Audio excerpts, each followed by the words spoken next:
Session, yes, with your kind permission. So, good afternoon or good morning, depending where you are. Welcome at the virtual roundtable on post-COVID cooperation between the Czech Republic and Tamil Nadu. Thank you for joining us. It is a pleasure to have you all here. My name is Milan Dostal. I am the Commercial and Economic Counselor at the Embassy of the Czech Republic.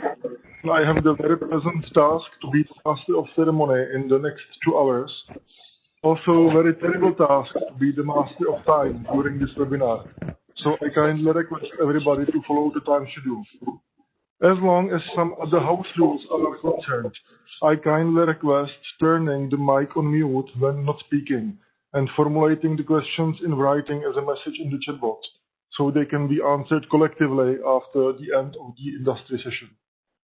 Now, it is my honor and privilege to welcome Mr. Aaron and request him to welcome our guests and address the audience with the views on Tamil Nadu and Czech Republic economic cooperation potential. Mr. Aaron has been lately appointed as a president of important Tamil Chamber of Commerce, SICI, and at the same time, he is honorary consul of the Czech Republic in Chennai, so ideally positioned as an extended arm for interested parties on both sides.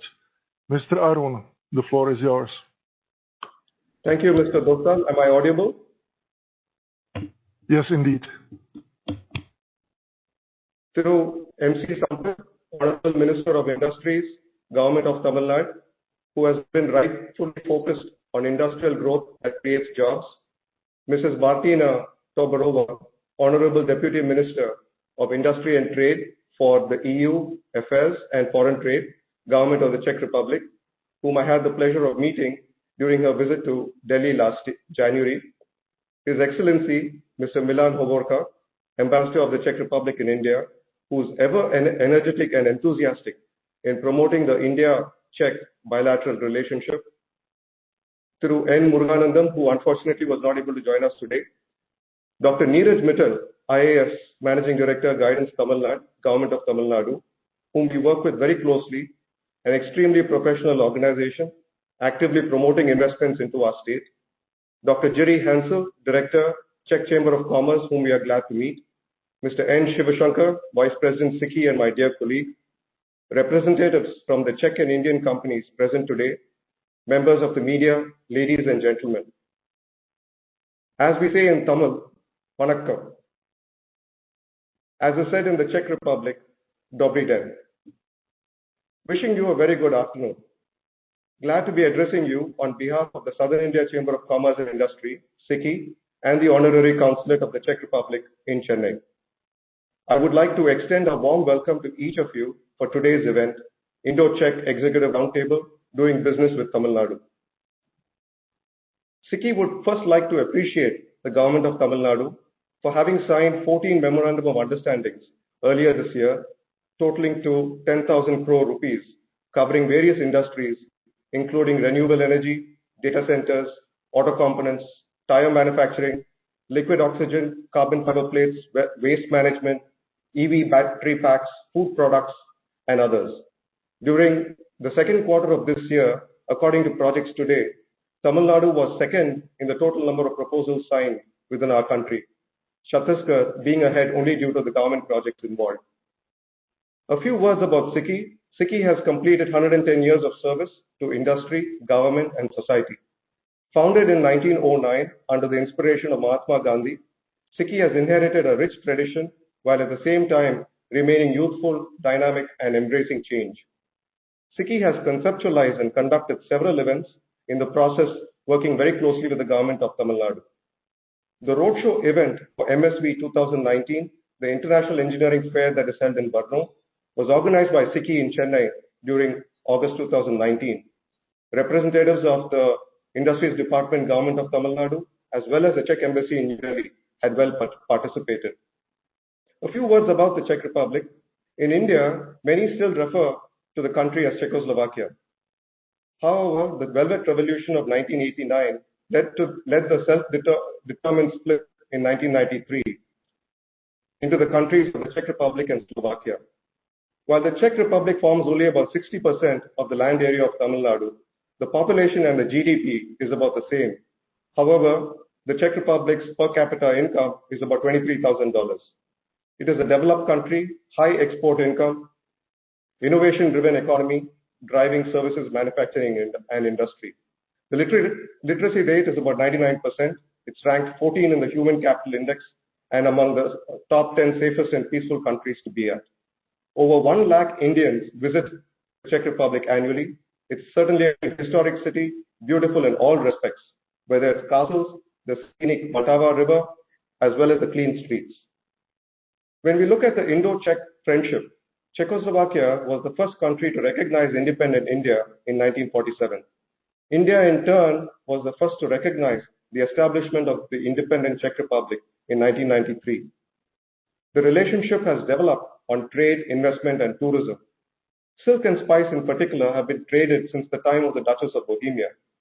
Since the 1920s, Bata and Java have been hugely popular in India. Czech glass has also been very famous in India, laid out at palaces, hotels, and several other places within our country. The Czech citizens are also well familiar with yoga. Intergovernmental visits between the two countries have been held regularly year on year, leading to increased friendship. India was the partner country at MSV 2017 in Brno.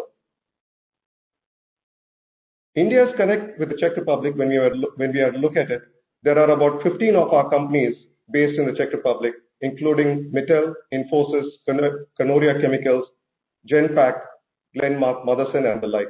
There's about 2,000 strong Indian community living in the major cities of Prague and Brno. Hundreds of our students undertake higher education and research in Czech universities, of course, covering medicine, engineering, and science.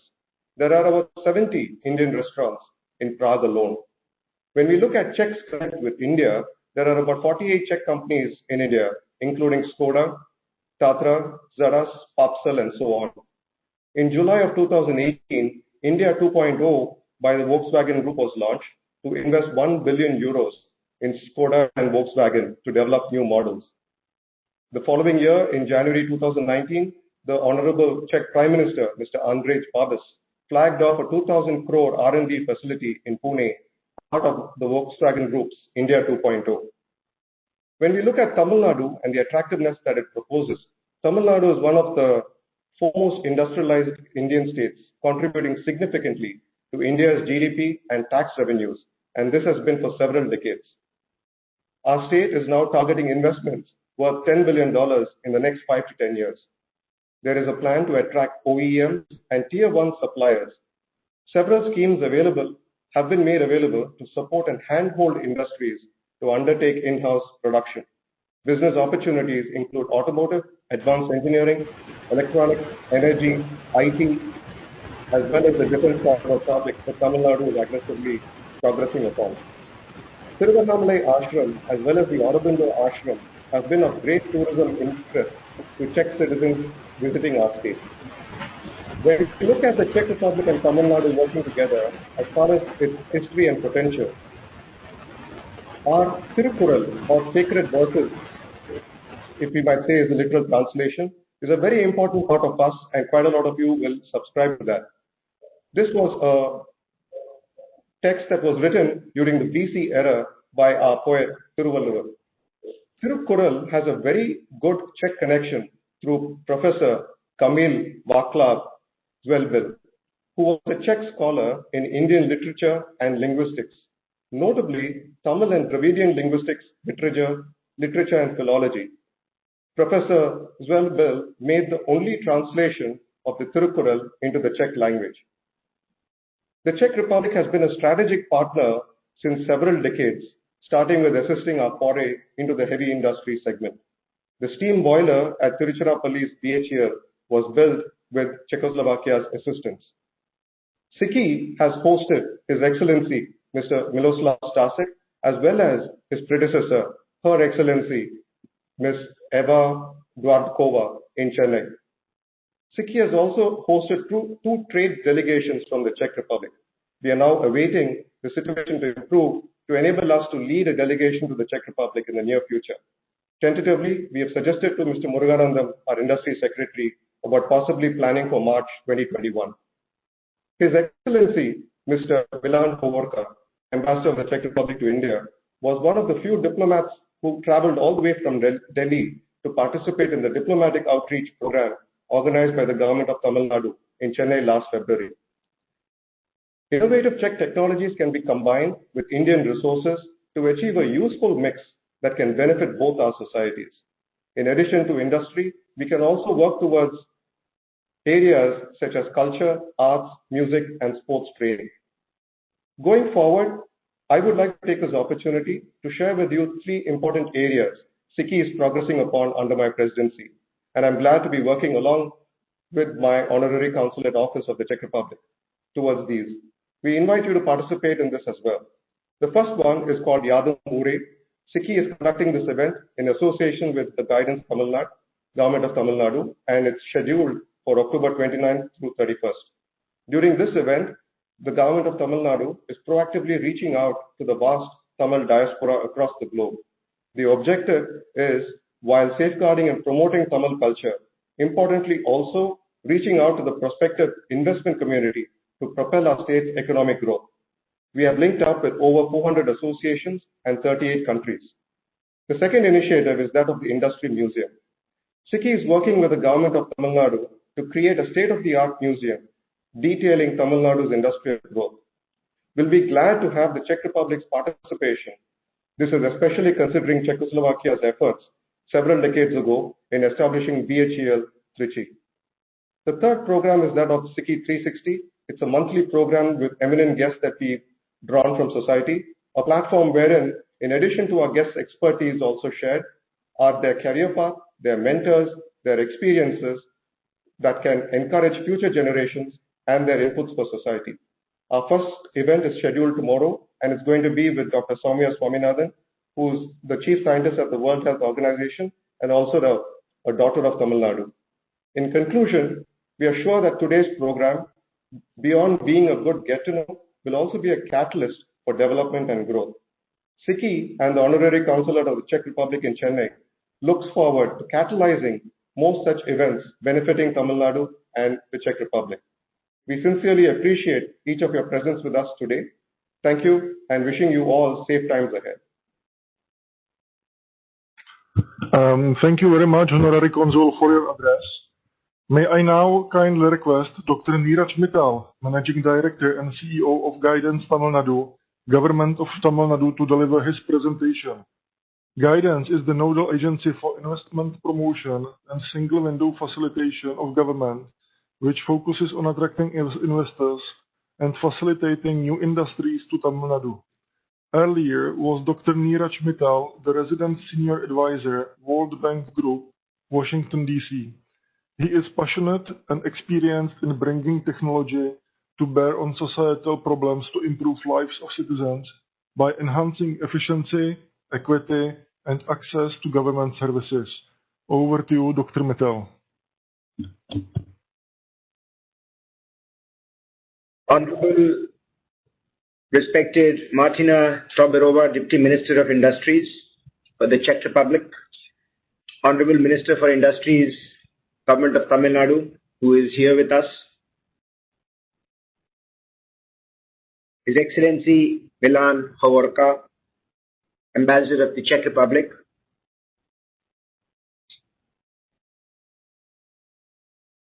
Mr. Arun from SICKI, our colleague Mr. Shiv Shankar from SICKI, other friends who have joined us in this wonderful program to strengthen the relations between Tamil Nadu and Czech Republic.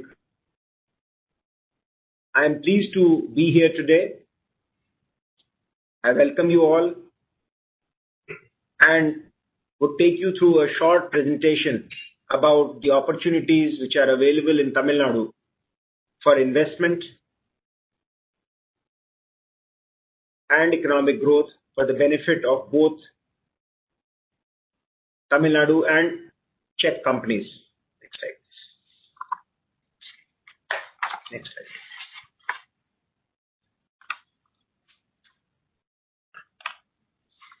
Tamil Nadu is one of the second largest economies of the states in India. It has contributed 8% of the national GDP roughly 46th largest economy in the world. It has about 6% share of India's population. It is well connected through several airports, international airports and seaports. It is a highly industrialized economy with about 74 of the top Fortune 500 companies having home in Tamil Nadu. The largest number of factories in the entire country are in Tamil Nadu state. With a large population of 70 million, roughly 35 million is actually urbanized, which is again the highest in the entire country, which means a large, vibrant domestic market. We have about 15% share of the India's coastline, which means massive sea resources are accessible to the state. One of the most important inputs of economic growth is availability of steady and reliable power. The state is projected to be power surplus for the next 10 years. The economy of the state has been growing at about 8%, which is roughly double of the national average, which means we are contributing really very well to the overall growth of the country. In terms of infrastructure, if you see, we have got 6 airports well spread across the state. There are about 2,400 weekly flights to and from Tamil Nadu, of which about 540 are international and 1850 are domestic flights. We have 4 large seaports, 22 other minor seaports, and we handle roughly 240 million tons per annum of cargo between all these ports. There is an extensive network of highways connecting various parts of the state, which allow for good communication network, good facilities to transport products for a vibrant domestic population and domestic market. We are also connected very well to internet connectivity both at Tuticorin and Chennai through submarine cables. The connectivity stands at about 14.8 terabits per second, which has given the state unparalleled advantage to leverage digital connectivity to the rest of the world. Next. The state, under the leadership of our Honorable Chief Minister, has been updating its economic and industrial policies and incentives according to the times. We have recently unveiled an electronic hardware manufacturing policy. We are in the process of actually unveiling a new industrial policy. We have come out with ethical AI and blockchain policies, which goes on to show that the state is ahead of the curve in attracting investment. Another policy which was very warmly welcomed was the electronic vehicle and manufacturing policy. The industrial policy comprises of a capital subsidy, which can go up to 25% of the eligible fixed assets on a case-to-case basis, which is a special package for large investments. We have a standard package as well for lower investments. We provide incentives on acquiring land. We give up to 50% of subsidy in the northern areas, and we would give about 100% subsidy in southern areas. We also incentivize green manufacturing through environmental promotion infrastructure subsidy, and also try to lower the cost of operation by waiving electricity tax for up to 5 years. Wherever large employment opportunities are involved, we also incentivize training and payroll subsidy to ensure that the employees are productive at the best. We also make land at concessional allotment rates, especially in the southern districts, at 50% of the rate. When the investments exceed 500 crores, we provide a bespoke package which goes beyond the policy. If you see the industrial landscape, you will find that there are clusters all through the state. We have several developed belts. One of them is Chennai, the other is Hosur-Bargur Industrial Belt on the west, a little south, Salem-Tirupur Industrial Belt, investments around Tuticorin. We have a large number of parks, industrial clusters, comprising of government parks, private parks, special economic zones for exports, and parks for small industries. There are several industrial parks in and around Chennai, logically so because the city of Chennai is well connected and a lot of investments have come in these industrial parks. Next. The state is also a leader in ensuring that businessmen can focus on doing business and focus less on complying with regulatory compliances. The state has given the powers of single window clearance to my organization, Guidance. We host a single window portal which currently caters to 36 services across several important departments. But we are adding another 200 services in the next 6 months so that the entire G2B transactions will become faceless and contactless. We are also adding a host of services which will become deemed, which means that if they are not given at a certain point of time, they will automatically be issued, thereby removing the uncertainty of regulatory delays in the approval processes. We are doing away with a lot of renewal requirements, which means once you take approval and you keep filing your returns, there is no need for again coming back for renewals. The state is also implementing a lot of reforms in the district level. We have also come up with a very innovative portal solely dedicated for grievances and any help required by the industries called the BizBuddy, in which we have been able to resolve any request for help within 30 days. Compared to the waiting times, we have reduced the waiting time by about 80% for 90% of the cases which have come on BizBuddy. Next. The single window system helps in obtaining land, construction permits, fire, electrical clearances, helps us in getting the power connection, ensuring that we are able to operate and get environmental clearances, and also renewal of some licenses which are required by other laws. Put together, this single window system, once the applicant comes through this, is assigned a dedicated resource within Guidance who handholds for all the clearances which are required with the state.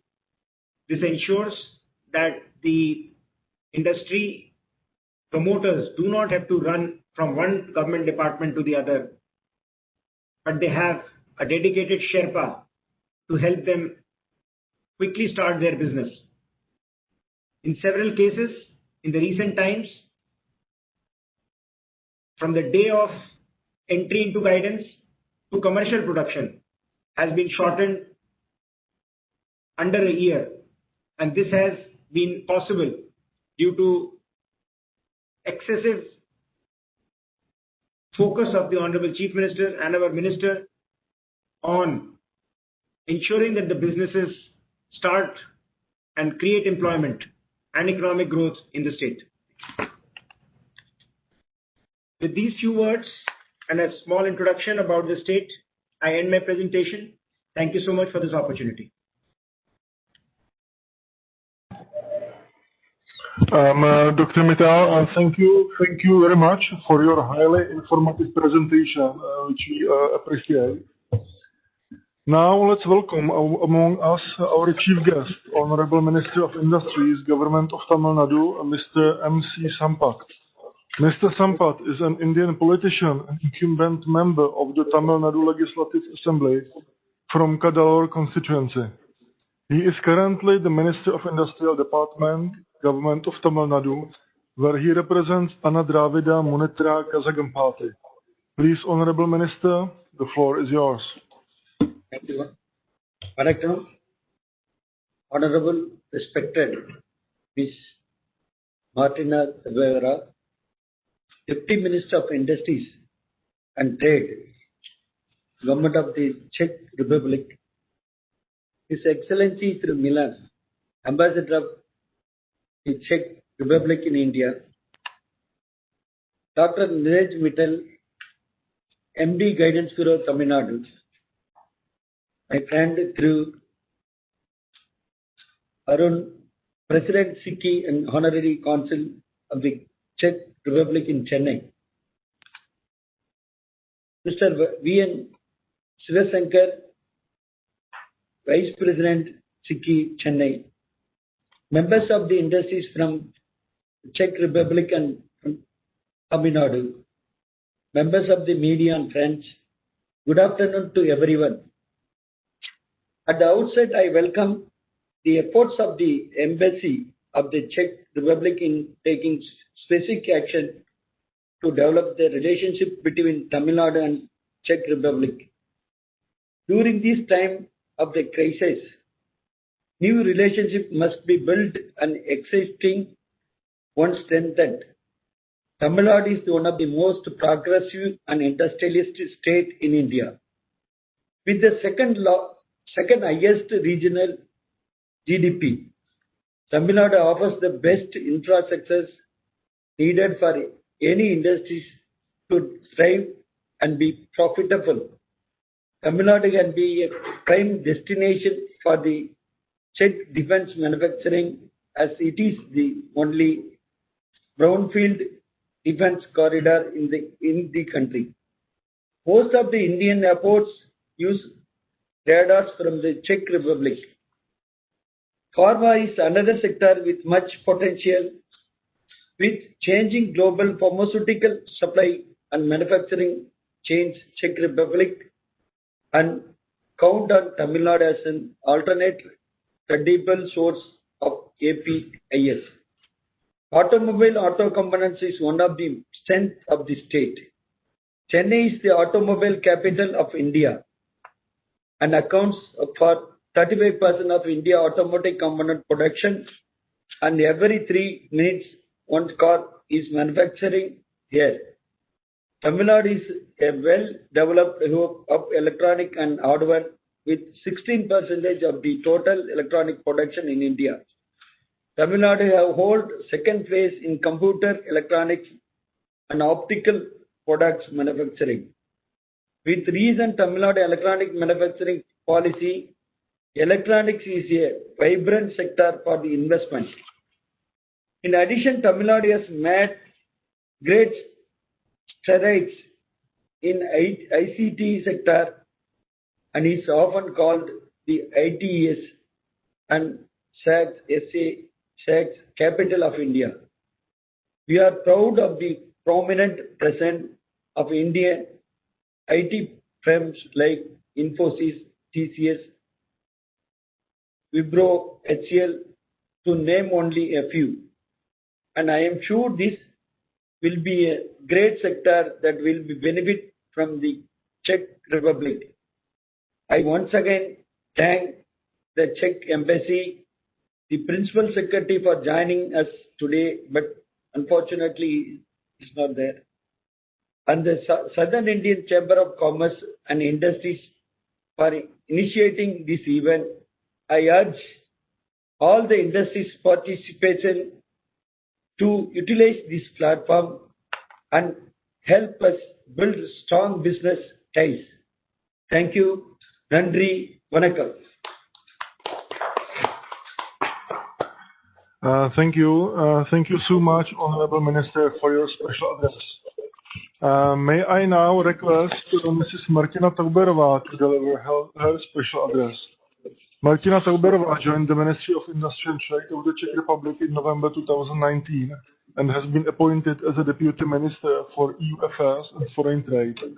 Before joining the ministry, she was posted on different diplomatic positions at the Ministry of Foreign Affairs of the Czech Republic. Last 5 years, she worked as a head of the Economic and Trade section at the Czech Embassy in Vienna. Over to you, Madam.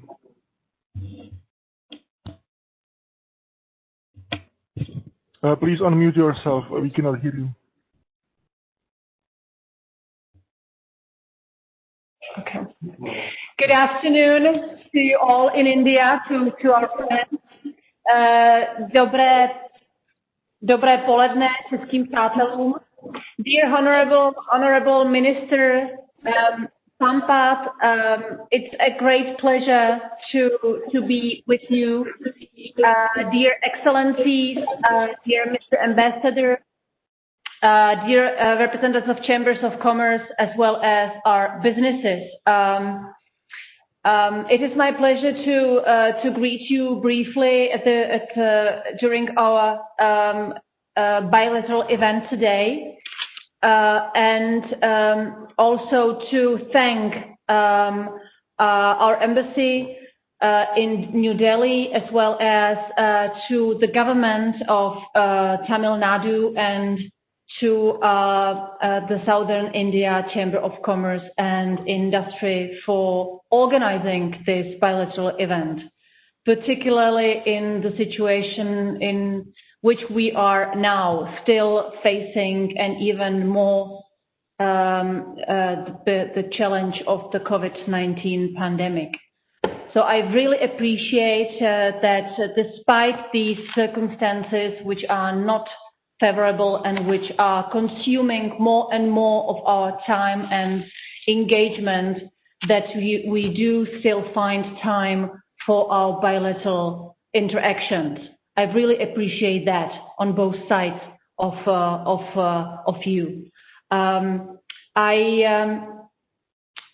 think that it is, despite the crisis, it is key to look beyond and to promote our cooperation with you, with our promising partners, and to grasp the opportunities that we feel both on our sides.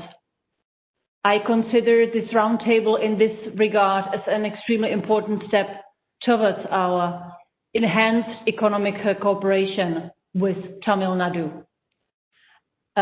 In general, let me state that obviously India is overall among our most important partners in your continent, and we have a very long history of collaboration.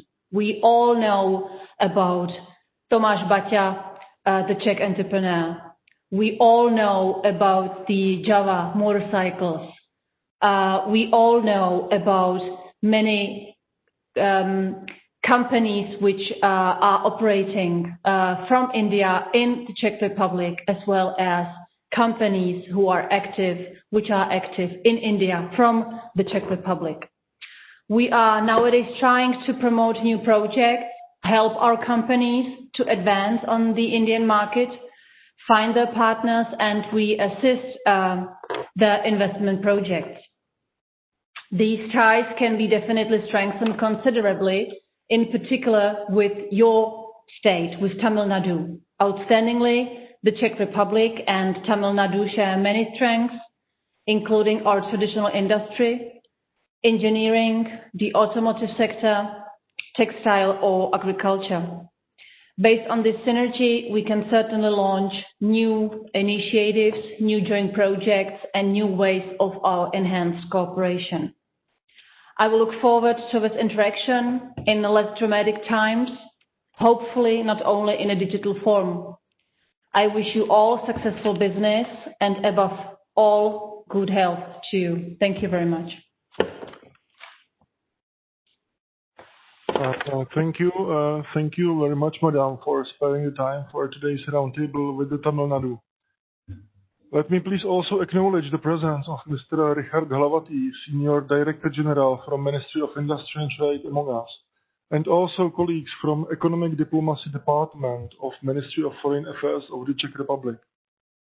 Now, it is my pleasure to welcome Ambassador of the Czech Republic, His Excellency Milan Hovorka, and request the keynote address. Ambassador Milan Hovorka is the longest-serving ambassador of the Czech Republic to India, previously acting as a permanent representative of the Czech Republic to WTO or former Deputy Minister of Industry and Trade. Excellency, the floor is yours. Thank you so much for your kind introduction. Honorable Minister, Madam Deputy Minister, Mr. Managing Director,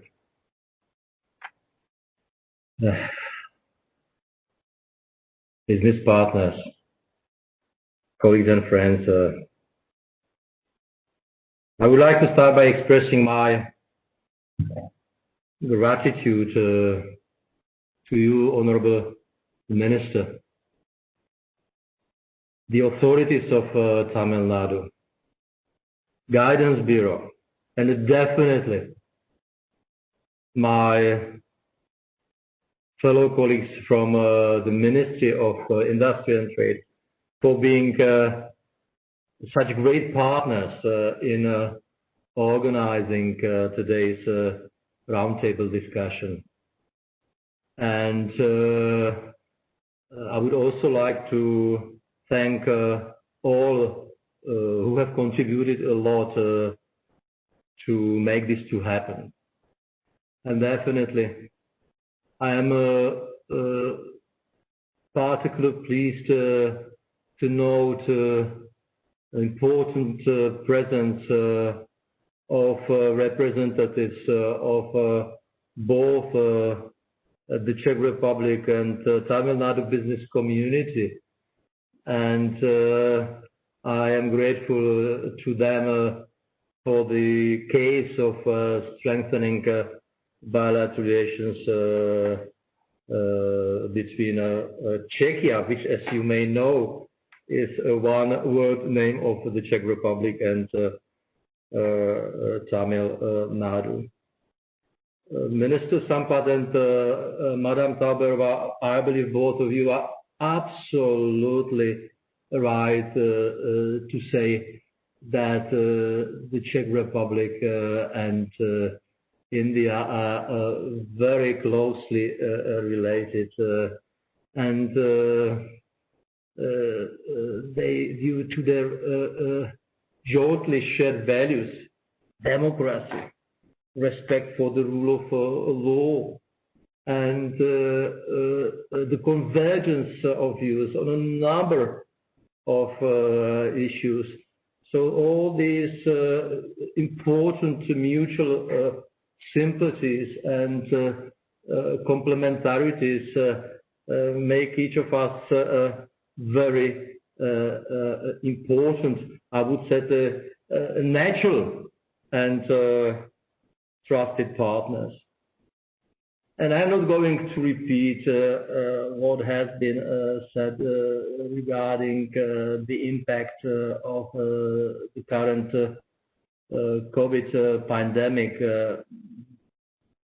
No doubt it is one of the most unprecedented challenges in living memory. I believe I would agree with all that has been said.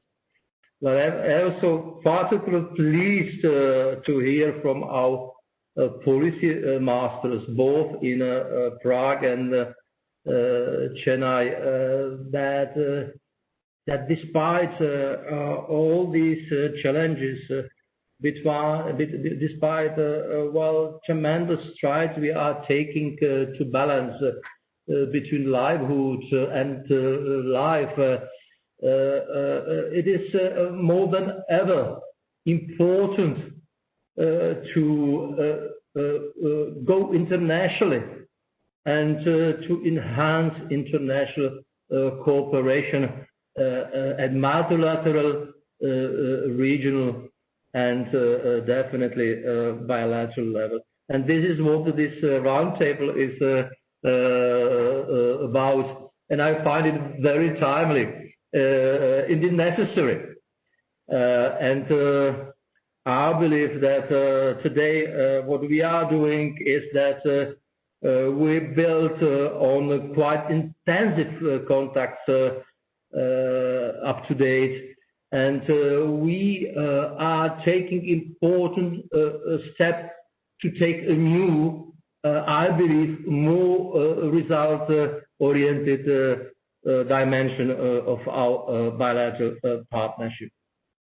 Dr. Mittal, you are absolutely right. Tamil Nadu, the second largest economy in India, and I remember, and thank you very much, Mr. Arun, that you mentioned that I was among those ambassadors who attended excellent presentation of Tamil Nadu's potential and its willingness to work with international partners earlier this year. And we just heard and had opportunity to see some slides pointing to what Tamil Nadu has been able to achieve over the last couple of years.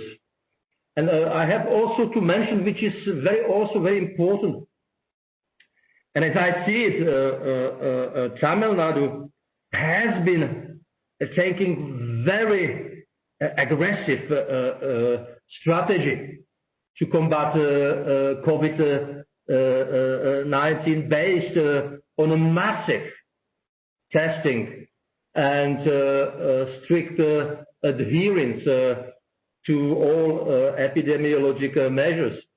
And thanks to this strategy, I believe Tamil Nadu is now poised to rebound to pre-COVID-19 levels very soon. I believe that Madam Deputy Minister, she alluded to important synergies arising from complementarities that exist between our two economies in terms of structure and industrial performance. And I believe she's absolutely right, as we both enjoy excessively high industry to GDP ratio. And allow me also to that one particular factor. Definitely the Czech Republic has been, as any other country, severely hit by this coronavirus pandemic. But I would dare to say that despite this fact, and that despite all challenges the economy has been facing, we still remain to be extremely interesting partner to the international community, and definitely also to our Indian counterparts. And I will not bother you too much about figures. I will just mention that despite all these difficulties, challenges, Indian exporters are doing extremely well these days in Czechia. And I just checked recent trade data, and I found that imports originating in India have decreased by a mere 1.7% compared to the first 8 months of 2019. And 2019 witnessed a record as to imports from India to the Czech Republic. So I believe that the point I am making is that we should not give up. And I believe that we can gain quite a lot if we redouble our efforts with a view to knowing each other better, bringing people together, and increasing awareness of existing opportunities. And I would even dare to say that it has never been a better time to see the opportunities that exist between Czechia and Tamil Nadu. We do have a very solid basis to build on. Believe me, Tamil Nadu is one of most preferred places, but I don't want to be too personal. We do have too many friends in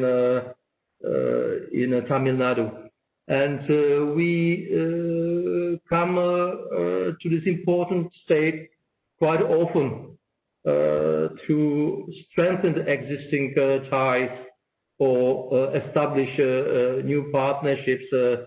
The only I regret that I can't be with you this afternoon in person. Although, as I mentioned a minute ago, I was seriously considering the possibility of traveling and be with you, Honorable Minister. But if you allow me, and definitely Managing Director and other colleagues as well. So I look forward, and definitely, Mr. Arun, you are absolutely right, reminding us of the Czech Republic being a partner country to extremely important, one of the most important industrial events in India, International Engineering Sourcing Show, hosted so graciously in Tamil Nadu, and I believe earlier this year for the first time in Coimbatore. And definitely we are having one of the best local business minds with us, Mr. Arun. And I would like to express my gratitude to you for all you have been doing to promote bilaterals between Tamil Nadu and the Czech Republic. And now, definitely, you have added a new hat standing at the helm of Southern India Chamber of Commerce. And my humble request to you would be to use this important contact and to help us to reach as many as we can. And finally, and once again, I am grateful to the two sides businesses for being with us. I'll be definitely staying with you. I'll be keen to listen to you. I'll be taking notes with clear objective of better understanding what the two governments can do together with a view to promoting or facilitating your mutual endeavors. So with your kind permission, Honorable Minister, I will bring my initial remarks to an end, and definitely I'll be more than happy to come back a bit later, eventually, to wrap up our this afternoon's discussion. So once again, thank you so much, Vanakkam. Thank you, Excellency, for your encouraging words. Thank you indeed. I would like now to invite Dr. Jiří Hanzo, Director of Department within the Czech Chamber of Commerce, in charge of organizing outgoing and incoming trade missions, seminars and webinars focused on foreign trade and export support, conferences and other activities related to international affairs. Please, sir, the floor is yours. Thank you very much, Mr. Stan, for the floor. Good morning from Prague to the afternoon, India. Let me please express my appreciation and gratefulness to the Embassy of the Czech Republic in India, as well as SICI, for organizing this opportunity. Because when I was thinking what would be the key message of today's roundtable, I found a parallel with Queen's song, "Trade must go on."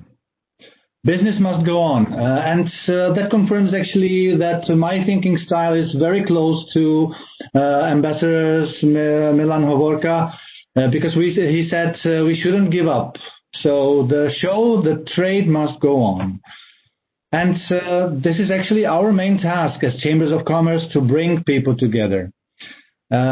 This is something that we have been doing for all our existence. And of course, when I was counting those high-profile business missions accompanying government and state officials from Czechia to India, over the last 12 years, there were 7 of them we organized. The last one, and actually very important one, and in that context, it is actually related to Tamil Nadu, because we had the pleasure and honor to accompany the Minister of Industry and Trade in 2018 to the International Engineering Sourcing Show in Chennai. And there were some memorandums of understanding signed, and this is actually the main purpose of our work, to achieve something tangible, not to only deliver interesting speeches that might be instructive, but at the end of the day, we are interested in the businesses being successful and trade going on. You must realize that in this moment that we are actually facing now, that situation, and that confirms, because I'm now at my home connecting to this meeting, we have difficulties to face. But actually, I appreciate the courage of our businesses to develop their business context, because the main purpose of today's time is to maintain contacts. Based on feedback from our companies that are doing business with their Indian counterparts, this is the major challenge now. So please help us maintain this existing cooperation that we have, because that would be a very frustrating result if we lost this connection to our existing business partners. And we as Chambers of Commerce, and of course we as a National Chamber of Commerce, have had really perfect communication and cooperation with FICCI, the Federation of Indian Chambers of Commerce and Industry. Of course, it applies also to potential cooperation with SICCI. We are open to any platform or any tool to bring people together. Of course, we are human beings. We like to meet. But unfortunately, these days, it is not possible to meet. So if it's not possible to meet in person, let's develop an opportunity to meet at least virtually, to see each other, because this is something that is very important for building up important business relationships. So we are now considering actually to introduce also for other countries, but it applies to India too, some tools for virtual business meetings. If we cannot visit each other, at least we can find new contacts and maintain the existing ones through the online platforms. By the way, there has not been only losers in this crisis that we are all facing. There are some branches of economy that are actually winners, and one of them definitely are ICT solutions and ICT companies. And we have found out how important for us these tools that make and maintain the efficient context between each of us are important. And of course, healthcare industry and other industries that can also support others to transfer their knowledge and maybe also transfer their expertise to help others maintain and develop new business contacts. So the main message, I will not take more of your time, because of course the most important and the key message is trade must go on, and we have companies here participating. So let them develop their contacts, and we as chambers of commerce are there at their hand to support them in doing so. So thank you very much once again for inviting me. On behalf of the Czech Chamber of Commerce, I would like to say we do appreciate your courage and your efforts in maintaining and developing business contacts. Thank you very much. Thank you. Thank you very much, Mr. Director. The trade will go on, and so will our roundtable, even though the inaugural session is nearly over. However, I would like to encourage Mr. Shiva Shankar, Vice President of Southern India Chamber of Commerce and Industry, to extend his vote of thanks. Please, sir. Good afternoon. Honorable Minister of Industries, Mr. M.C. Sampath, Government of Tamil Nadu, Ms. Martina Tobarova, Honorable Deputy Minister of Industry and Trade for EU Affairs and Foreign Trade, Government of the Czech Republic, Ambassador of the Czech Republic, His Excellency Milan Hovorka, Dr. Neeraj Mittal, IAS, Managing Director, Guidance Bureau, Mr. A.R. Arun, President SICI and Honorary Consul of the Czech Republic in India, and friends. It is my pleasant duty to propose a vote of thanks to the Ambassador of the Czech Republic, His Excellency Milan Hovorka, for spearheading this economic diplomacy effort in the midst of these challenging global circumstances. Ambassador had dwelt extensively on the close relations between the Czech Republic and Tamil Nadu and the steps being taken to strengthen the partnership and the inherent strengths of both regions. I also thank Ms. Martina Tobarova, Deputy Minister of Industry, for addressing the members of SICI and taking the steps to increase trade and cooperation. It's my bound and honor and duty to thank Honorable Minister of Industries, Sri M.C. Sampath, Tamil Nadu government, for being with us today and addressing us on the key advantages of setting up business in Tamil Nadu.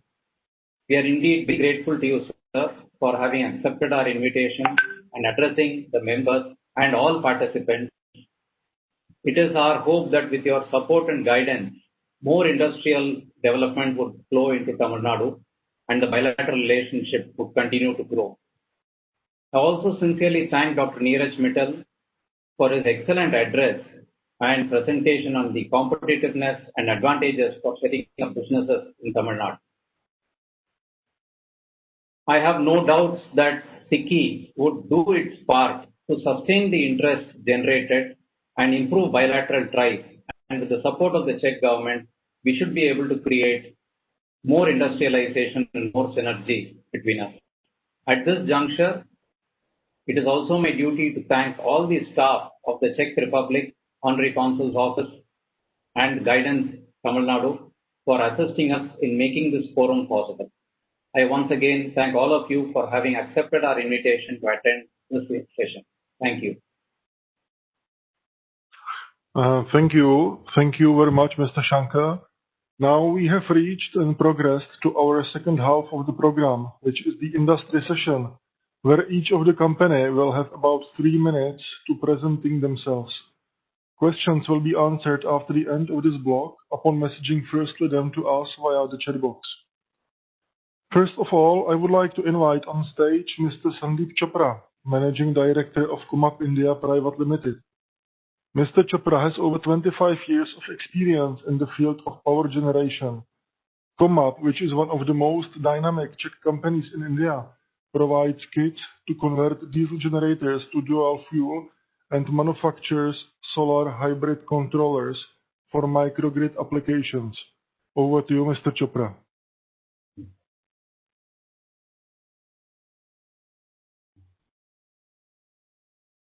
Please unmute yourself, Mr. Chopra. Chopra, we cannot hear you. Yeah, thank you.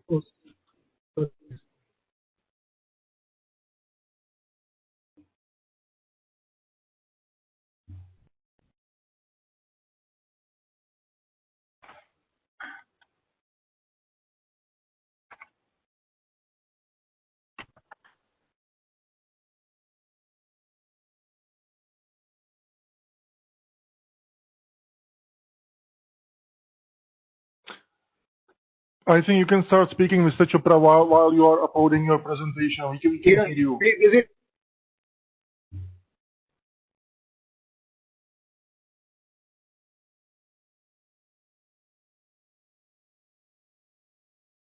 Mr. Chopra? Is it audible now? I'm not able to unmute it. Yeah, we cannot see the presentation, but we can hear you. So you can start talking, while uploading your presentation. Okay. Good afternoon and namaskar, Honorable Minister, Deputy Honorable Minister, His Excellency Mr. Milan Arka, Czech Republic Ambassador. I'm Sandeep. I would like to present. We are working for hybrid systems. We are working for biofuel systems, where actually we convert diesel engines into dual fuel machines.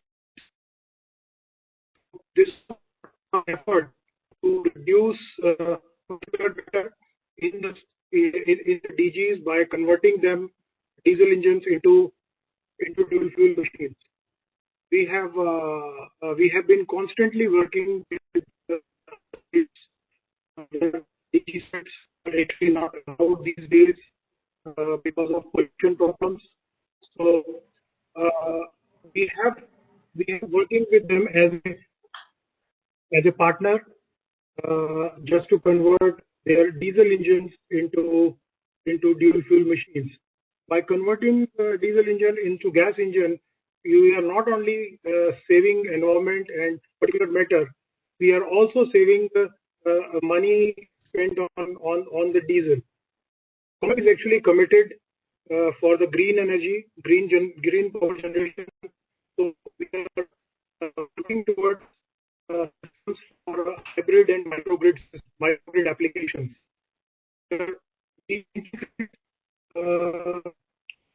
Diesel engines, we integrate gas engines, we integrate solar hybrid systems with the grid. Our objective is to give reliable power, reduce the particular and reduce the emissions in the system. We have few more systems whereby we can actually provide systems where systems are becoming more and more stable. The problem sometimes grid faces is that they don't have a mechanism by looking at how do we stabilize it, and we have seen grid outages in certain states. Recently, it was in Mumbai. So we have grid monitoring systems. We have hybrid systems by which we can see the demand in the grid system, and we can monitor it based on the demand system. Pumping of battery power, pumping of diesel engines are done. We have systems by which we can also monitor and make the grids more reliable. Sir, I would like to give your attention that is a company not only producing one of the biggest number of controllers in the world, but also we are giving more and more emphasis on the environment issues. Our commitment is not only to produce or generate power, but power has to be produced in such a way that it is actually beneficial to mankind. So keeping this vision in view, we have started collaborating with the DG manufacturers in India, by which we are giving them technology where they can easily convert their diesel engines into gas engines. This can be done in their factories, but this can be done in the existing DG set systems also, who are not allowed to run right now. So by giving them technology, it's a fully integrated kit, and we have a program that these kits are now indigenized. So the technology from Czech Republic will be transferred here. The kits will be manufactured or assembled, in fact, in India, so that the technology transfer took place. Our motto is that we not only do business, rather the business has to be beneficial for both, for our customer, for ourselves, as well as for the environment. So this is a brief introduction of COMAP, although we are producing a lot of other controllers as well. But I would not take much time because the time is already there. So thank you very much for listening COMAP and their control systems. So we will be highly obliged if COMAP is given a chance to do business in Tamil Nadu and to collaborate with the Tamil Nadu government. Thank you very much. Thank you indeed, Mr. Chopra. I'm sure if you want to, that after the end of the session, we can share your presentation with Indian stakeholders, so they can get to know about COMAP through this way. Next, I request to share the views of Guidance Bureau on potential in this sector, Mr. Sajjad Sadiq. Mr. Sajjad Sadiq, the floor is yours.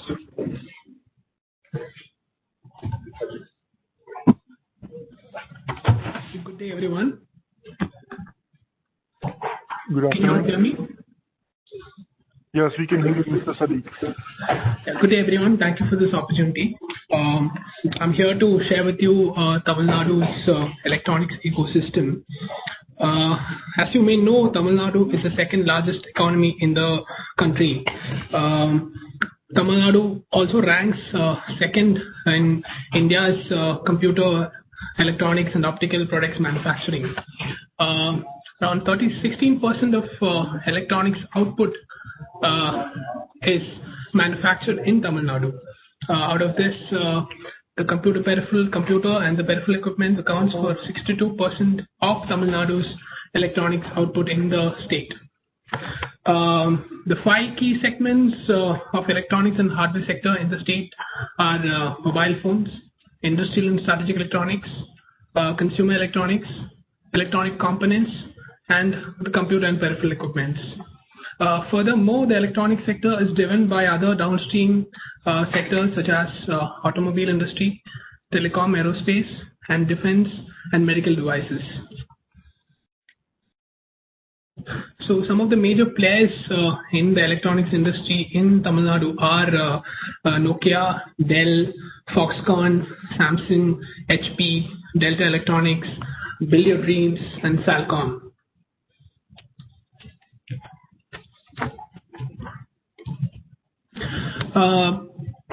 Some of the electronics manufacturing clusters in the state are located in the Oragadam, Sriperumbudur, and the Kanchipuram area.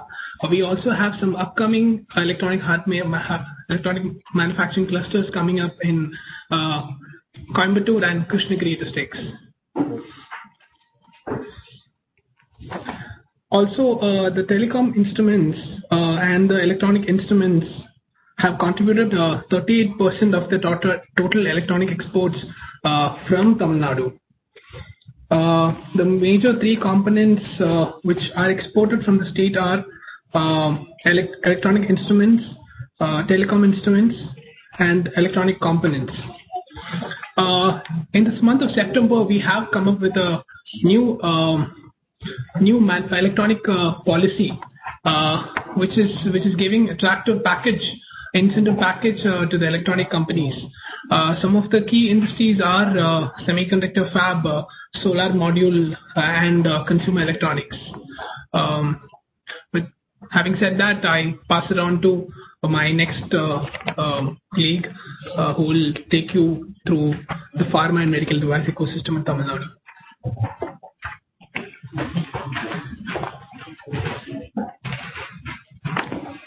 Thank you. Hi. So I'm just going to cover the pharma and medical device ecosystem in Tamil Nadu. 1 second, please.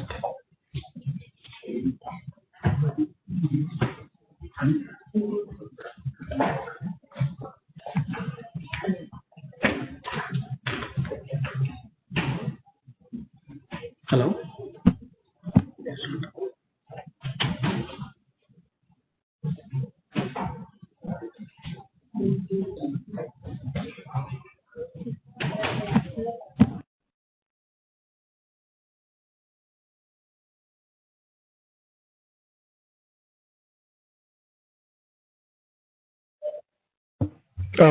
Hello, once again, Mr. Vibhav Mittal among us.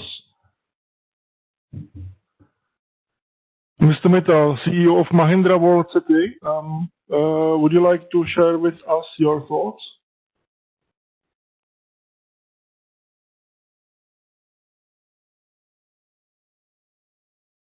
Okay, so in that case, we continue with other speakers, and I would like to give the floor our representatives from the pharmaceutical sector. Pharmaceuticals is definitely one of those key areas on both sides. Let me take this opportunity to welcome among us our newest big investment in India, Zentiva, represented here by head of Zentiva India, Mr. Ashwani Sood.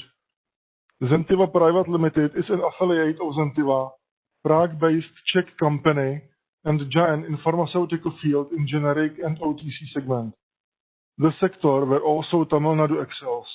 Please, Mr. Sood, the floor is yours.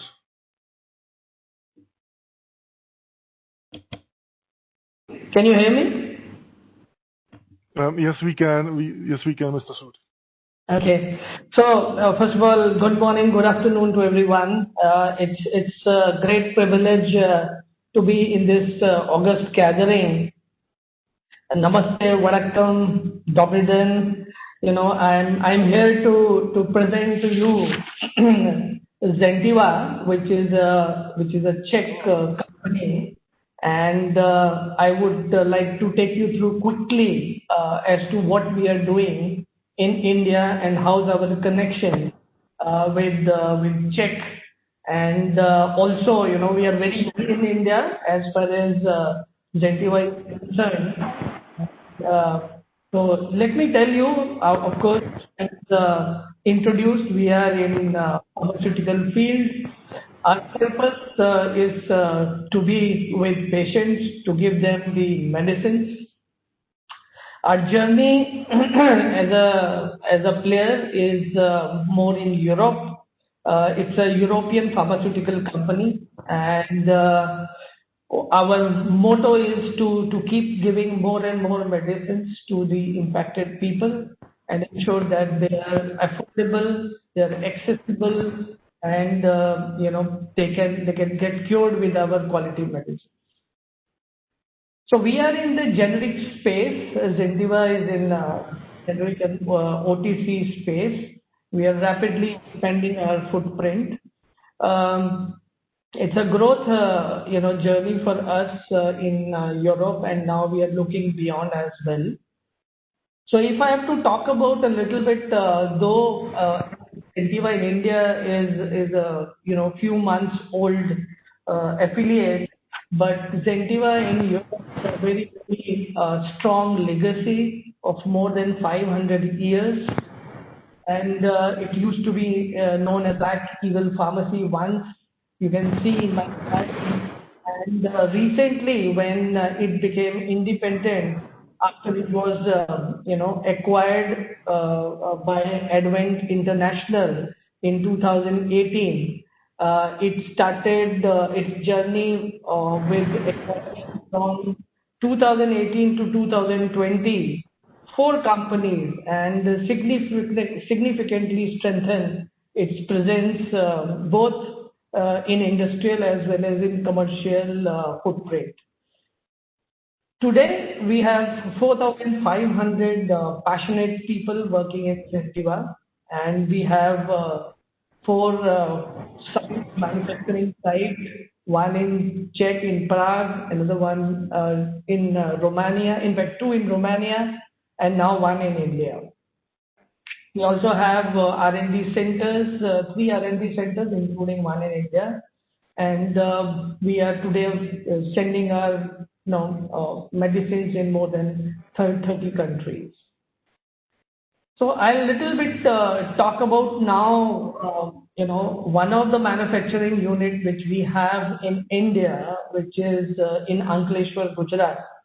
So like our friend talked about in Tamil Nadu, is very rich in terms of industry and very good in GDP numbers. Similarly, Gujarat, as you know, is also equally, enriched in terms of GDP to India. And we here in Ankleshwar, we have been providing medicines almost more than 30 years as a part of earlier Sanofi and now as Zentiva. So I had Zentiva in India, and my role is to build the relations and provide the medicines to our patients worldwide wherever possible. Our manufacturing network is very, very robust. Just to give a little bit of an introduction, we have one office in Mumbai in BKC, and we have a manufacturing site in Ankleshwar, which falls in district of Bharuch in Gujarat. It is equidistant from Vadodara and Surat. The acquisition of this manufacturing site by Advent was in the month of May, and it was a strategic decision by Zentiva, so to secure the medicines and supplies from India for the markets in Europe. I would a little bit give you a brief what this manufacturing unit is all about. So we have three components. We have chemistry, where we produce intermediate and APIs. We have a very big pharmaceutical plant which produces more than 6 billion tablets, and we have a development plant which develops APIs.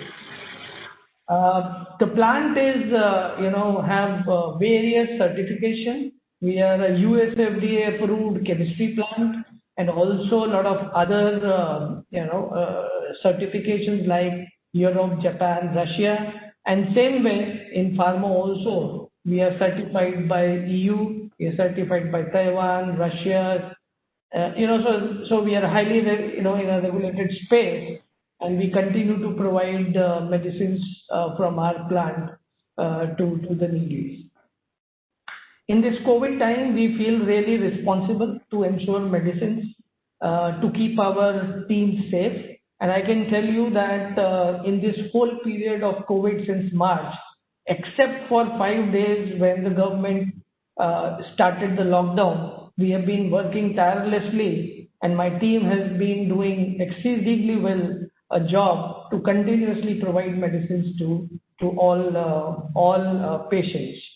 It's been really a privilege for me to talk to all of you and to introduce Zentiva. I'll be happy to give any further details in Q&A session if needed. Thank you very much. We are committed to all of you. Thank you. Thank you very much, Mr. Sood, for the presentation of Bengal Tiger among Czech investors in India. And let me express the hope that your example will lead and encourage other Czech companies in similar steps.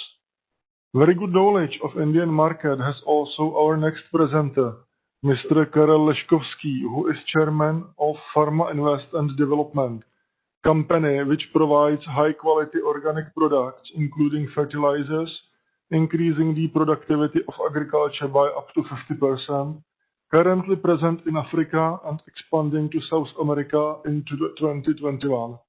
The floor is yours, Mr. Leškovský.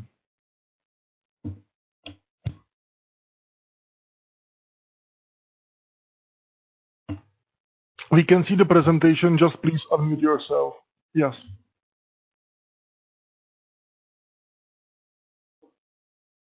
Do you hear me now? Yes, we can. So thank you very much, dear Honorary Deputy Ministry, dear Mr. Ambassador, and dear all colleagues, business partners, all participants at this roundtable. Thank you very much, Mr. Dostal, for organizing it and for invitation. I would a little bit correct your words. My knowledge of Indian market is a little bit limited. Is not so good as it has been introduced, but I will try to do the best. To understand what we are now, it's necessary to know the history. But our company structure was so wide and so spread that it's almost impossible to explain it in a short time.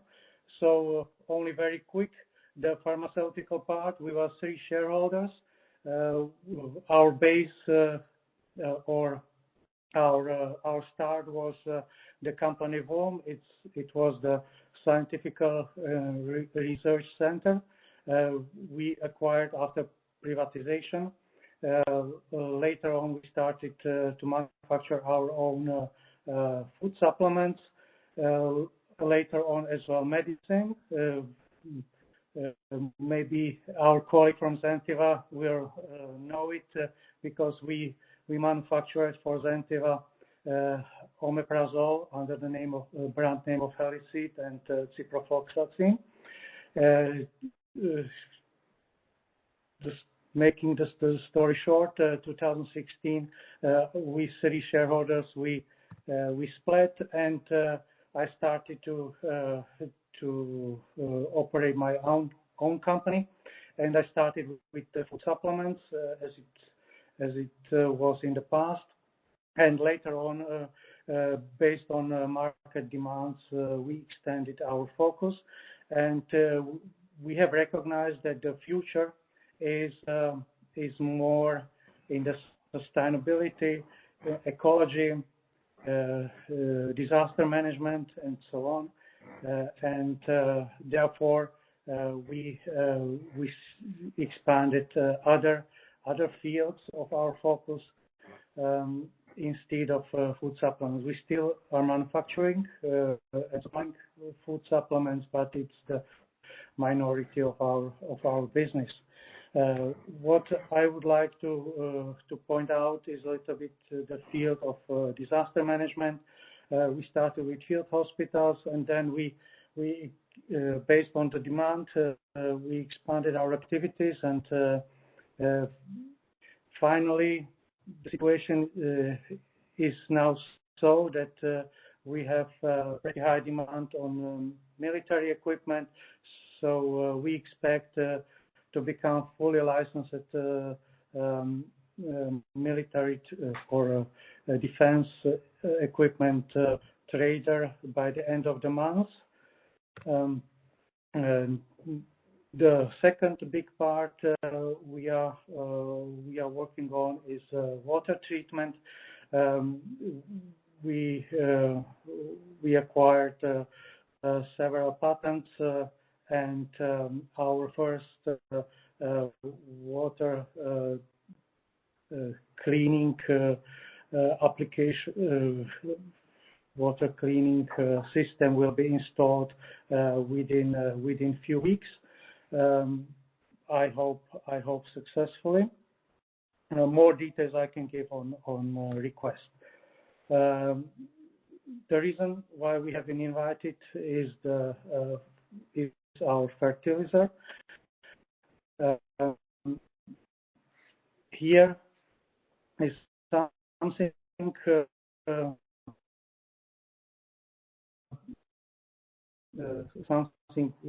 which is not. We acquired shares only a few months ago, and we are sure we have made a right step. Our fertilizers are really innovative. We don't use any chemical additives. The technology is patented, and we process waste. Yeah? So our technology is, or our principle of our fertilizer is to modify waste into plant nutrition. What makes us special?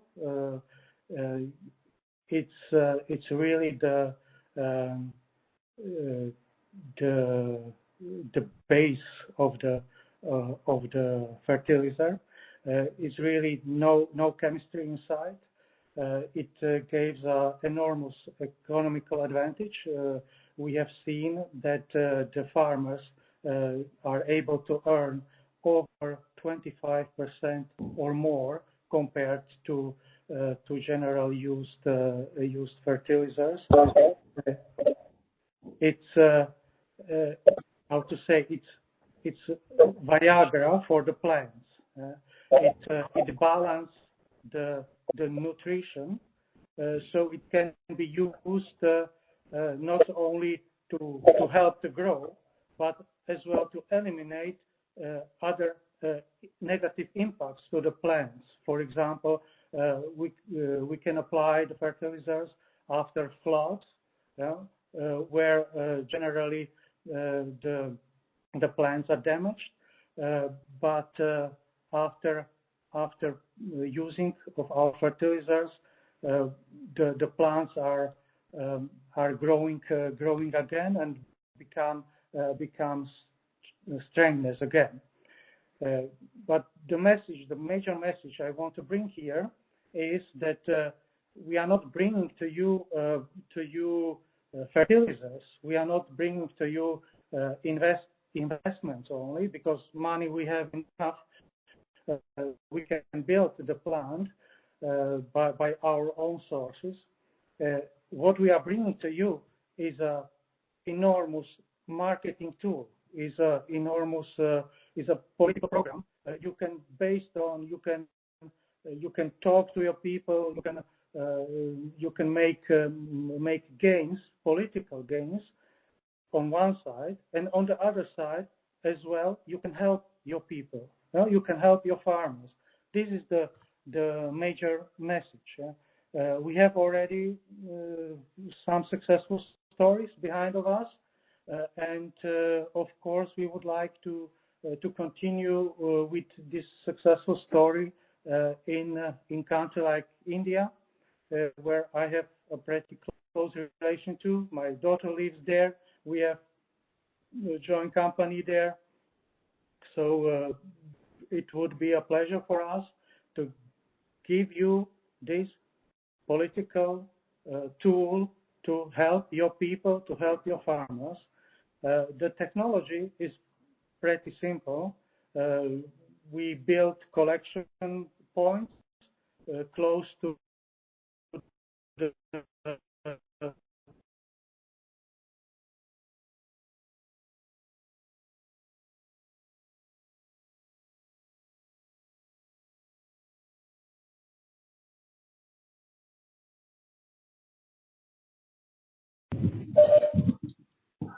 Mr. Leszkowski, I'm afraid I think we lost your voice. Maybe the connection of your microphone or something. Yes. Rendering factories, and as well the major factory is optimal to be the factory as well. We need 5 partners.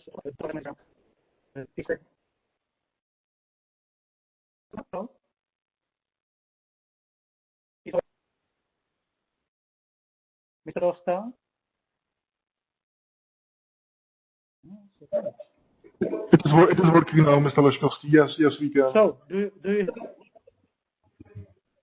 So, what was the last?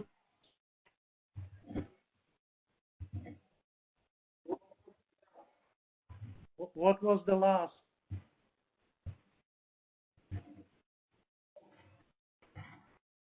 So, do you hear me?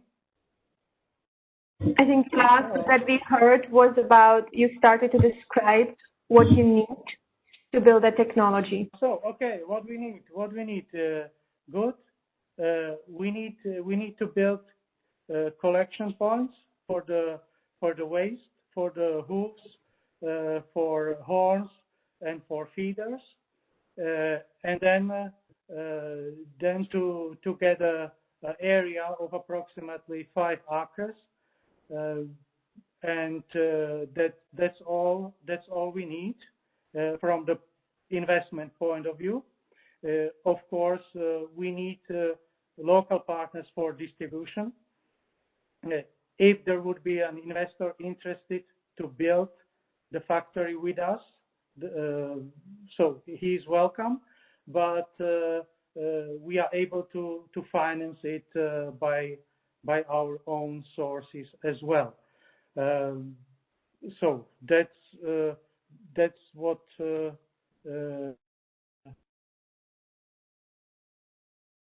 we need. Our goal is to build in India so between one country, and also benefit with the support of our embassy, our chamber of commerce, maybe Czech trade, and of course with the local help of the federal institutions and governmental structures, we will be able to extend our footprints in India. We already have, so we operate a kindergarten in Amritsar Elementary School. We just opened it.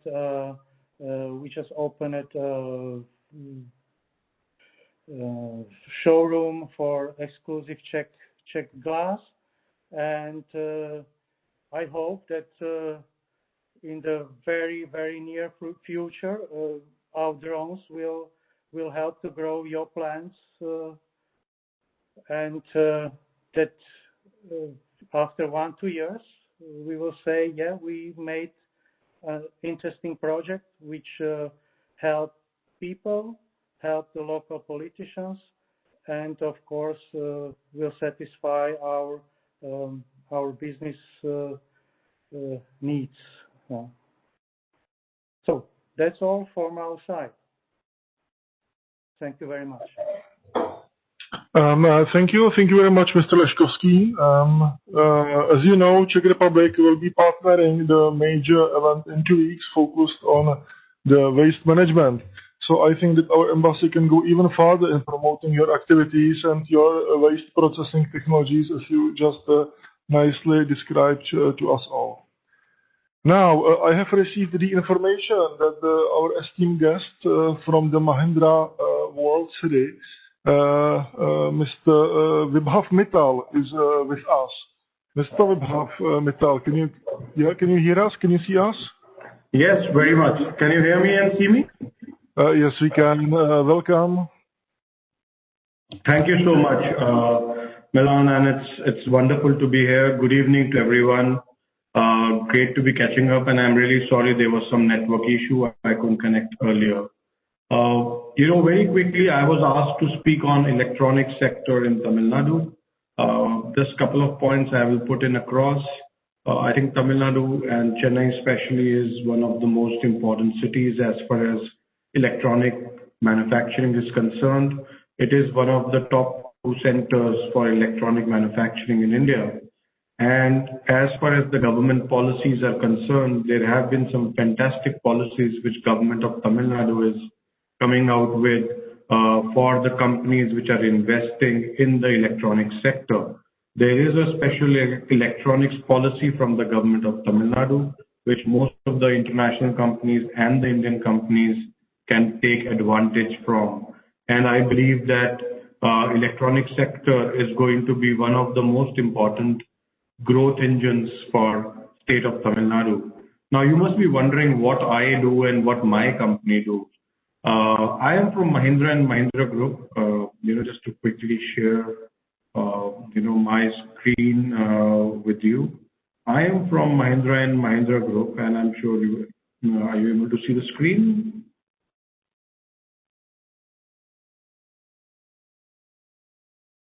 Yeah. So we are a $20 billion company. We are a huge group as far as India is concerned. We are in 10 different sectors of business, including electronics and IT, information technology, and we are present in more than 100 countries with around 250,000 people working across these 100 countries in 10 different sectors. And some of these sectors are ranging from automotive to electronics to IT. And the company I represent is from the infrastructure and real estate division of Mahindra Group, which is called Mahindra Life Spaces. And as part of the group, what we do at Mahindra is basically to develop real estate and infrastructure for the manufacturing companies which are looking at coming to India and setting up their operations when they are looking at a new industrial infrastructure in India. We have largely three formats of businesses which we do. We have a housing division which is doing all the mid-premium housing. We have one of India's leading industrial park developments company called Mahindra World City. We have these projects across two cities, one in North India and one in Chennai. And we have now new division which is called Origins by Mahindra World City, which are small industrial clusters which we develop across different locations. And apart from that, we have a group company called Happiness, which is into affordable housing and worker housing. From a footprint point of view, we are pan-India company. We have across India a lot of our projects which are located. As I said, in North India, Mahindra World Cities are located in Jaipur, which is the heart of the tourism sector. The other project is in Chennai, which is the heart of manufacturing sector in India. Apart from that, we have residential and other real estate across the rest of the country. From a perspective of what we do, apart from what the India brings on in terms of the advantages, as an infrastructure player, one of our responsibilities is to develop integrated ecosystem for business advantage. And what we do across our locations is that we have only one objective, and that one objective is to make in India. And through that, we have more than 160 companies which are located in our industrial parks, in 4 industrial parks from 20 different countries. And we have a whole lot of companies from Europe which are located, especially from Germany and France. We are the go-to player as far as the European businesses are concerned. And for the sake of the audience here, all the BMW cars you see on Indian roads are manufactured in Mahindra World City, Chennai. And JCB machines, which are the earth excavation machines, are manufactured out of our Mahindra World City, Jaipur. So they have their own manufacturing plants in all these cities. And as I said, a lot of companies are from Germany, France, UK, US, and other European countries. Just to quickly take you through Mahindra World City, Chennai and Mahindra World City, Jaipur, both are government of respective state government public-private partnership projects. We develop industrial parks along with these government entities. And the other Origins, which is a smaller cluster, are with global partners. Origins Chennai is being developed in joint venture with Sumitomo Corporation of Japan, which is one of the largest developers and trading houses out of Japan. These are all sustainable green infrastructure which we provide. We are India's largest green infrastructure developers, and we are rated amongst the best as far as industrial clusters are concerned. And what we do is we balance livelihood, living, and life for the customers who are coming in. What it means is that we provide integrated infrastructure for the companies. Companies can set up their manufacturing plants. They can actually live there and enjoy a fantastic work-life balance when they are living within Mahindra World City.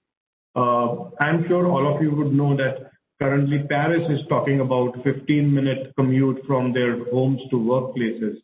Mahindra World City, Chennai and Mahindra World City, Jaipur already have that. And we already have, less than 15 minutes of walking distance from where you live and where you work when you are in Mahindra World City. This is about Chennai. It was India's first gold certified green township from industry development point of view. It has 3 special economic zones and 65 plus industrial customers. This is the best city to live in the private sector. And we have more than 2,500 families which are living inside and working inside. So we have more than 50,000 people who are working in different companies inside Mahindra World City. And those people are also enjoying a quality of life by living within Mahindra World City as well. So what we have done is we have zoned the entire industrial park into different zones, and those zones are coming together and bring in a high quality infrastructure when we develop these projects. On the other project which we have is Origins Chennai. Origins Chennai is the new industrial park which we are developing in Chennai. It is very close to the Chennai ports. We are just 20 kilometers or 25 kilometers from the nearest Chennai port. And these are all well-planned industrial infrastructure. This is in joint venture with Sumitomo Corporation, and we already have 3 large global companies which are located here. So from overall perspective, our value proposition is basically to provide a very strong industrial ecosystem for the companies. We have a whole lot of electronics and information technology companies as far as these projects are concerned. We have some of the world's largest, IT companies which are located and operating out of the industrial parks. Infosys, Wipro, Capgemini are some of the names which come to the mind. We have the largest computer-aided design center of Renault-Nissan, which is located in Mahindra World City, Chennai. So there's a whole lot of IT and electronic work which is being happening on these industrial parks. And the whole concept of these industrial parks is to have ease of doing business, shorter time to market, and smart and sustainable developments, apart from providing very high quality infrastructure.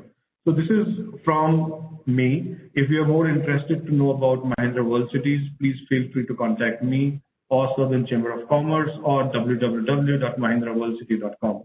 Thank you very much. Thank you very much, Mr. Mittal. I really value that you found a time for us in your busy schedule and that you joined us. Coming back to pharma sector, next I request to share the views of Guidance Bureau on potential in pharma, Mr. Zacharia Karunakaran. Mr. Karunakaran, are you here with us? Yes, sir.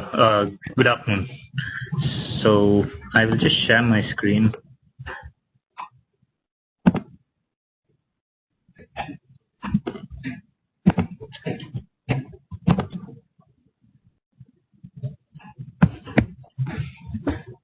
Yeah, so can you see my screen and hear me?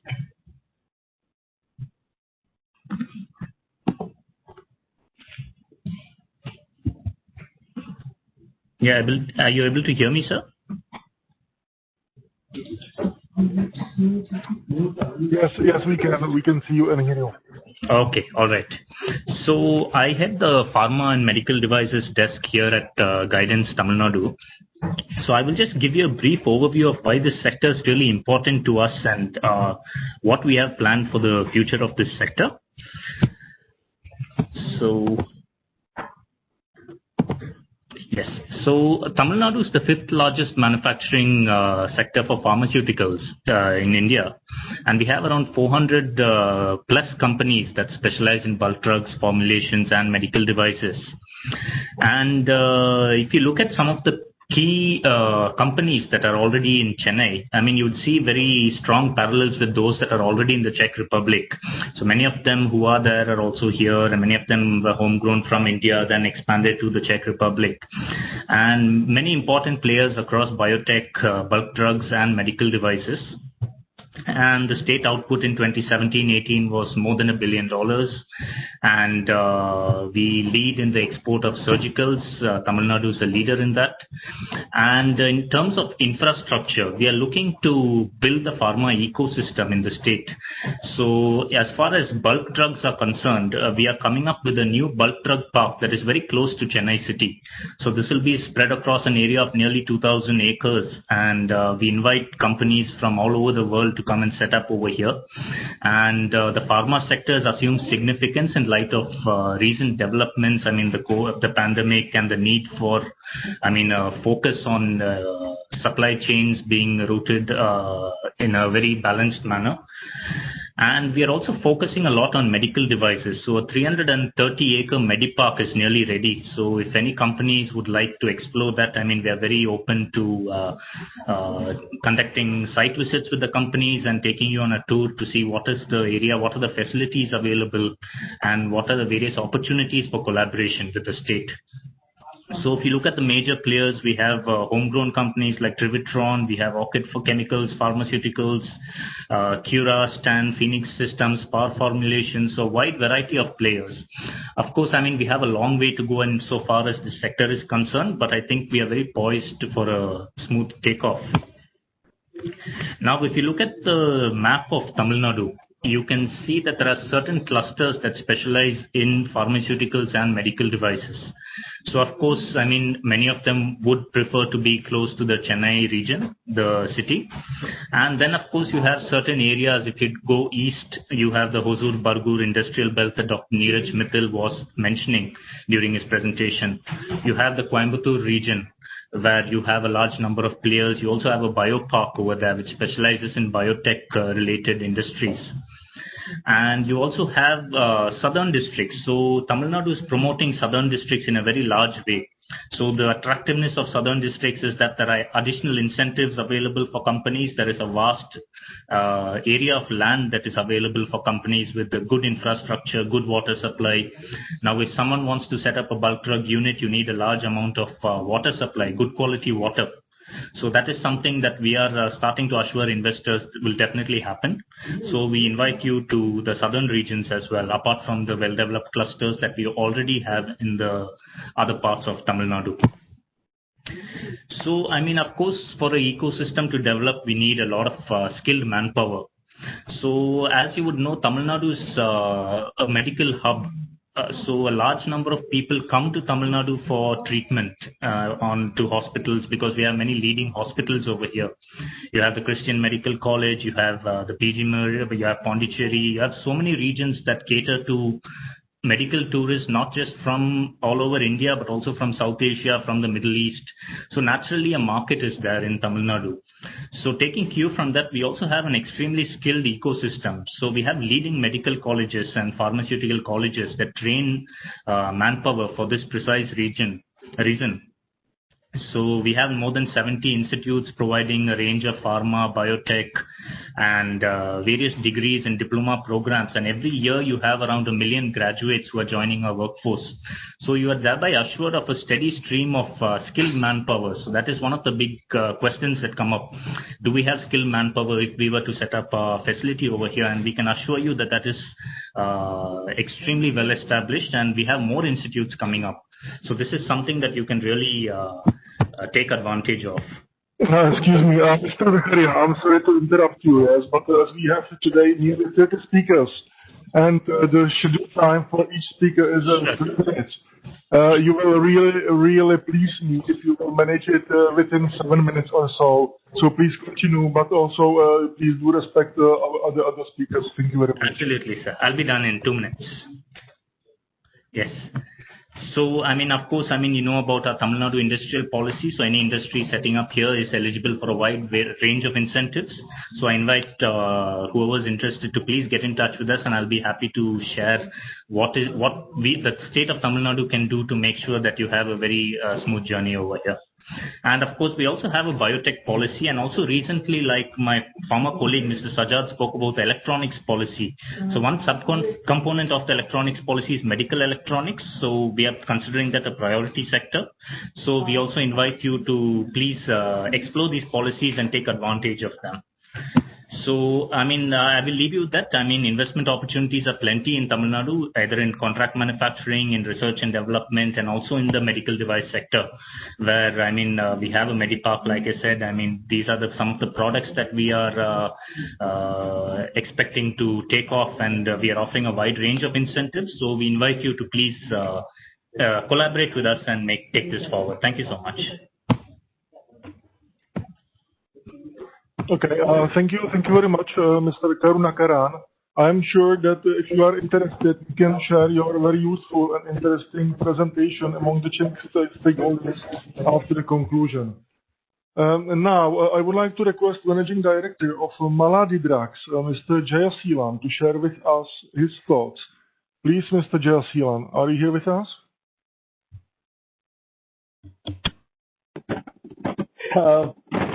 Good evening all. Mr. Millen, there is a small correction. I'm not the Managing Director of Maladi here, but I have been called as I am representing the Indian Drug Manufacturing Association.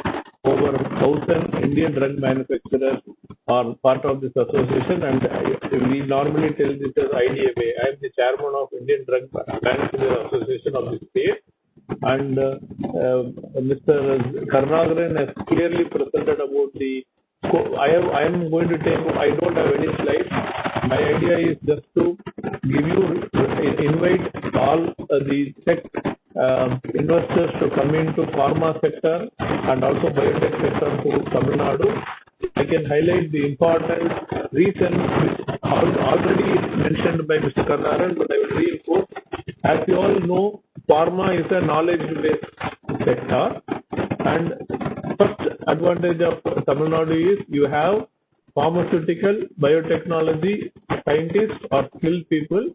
All are English speaking, so everyone can understand English, and we are well versed with US FDA.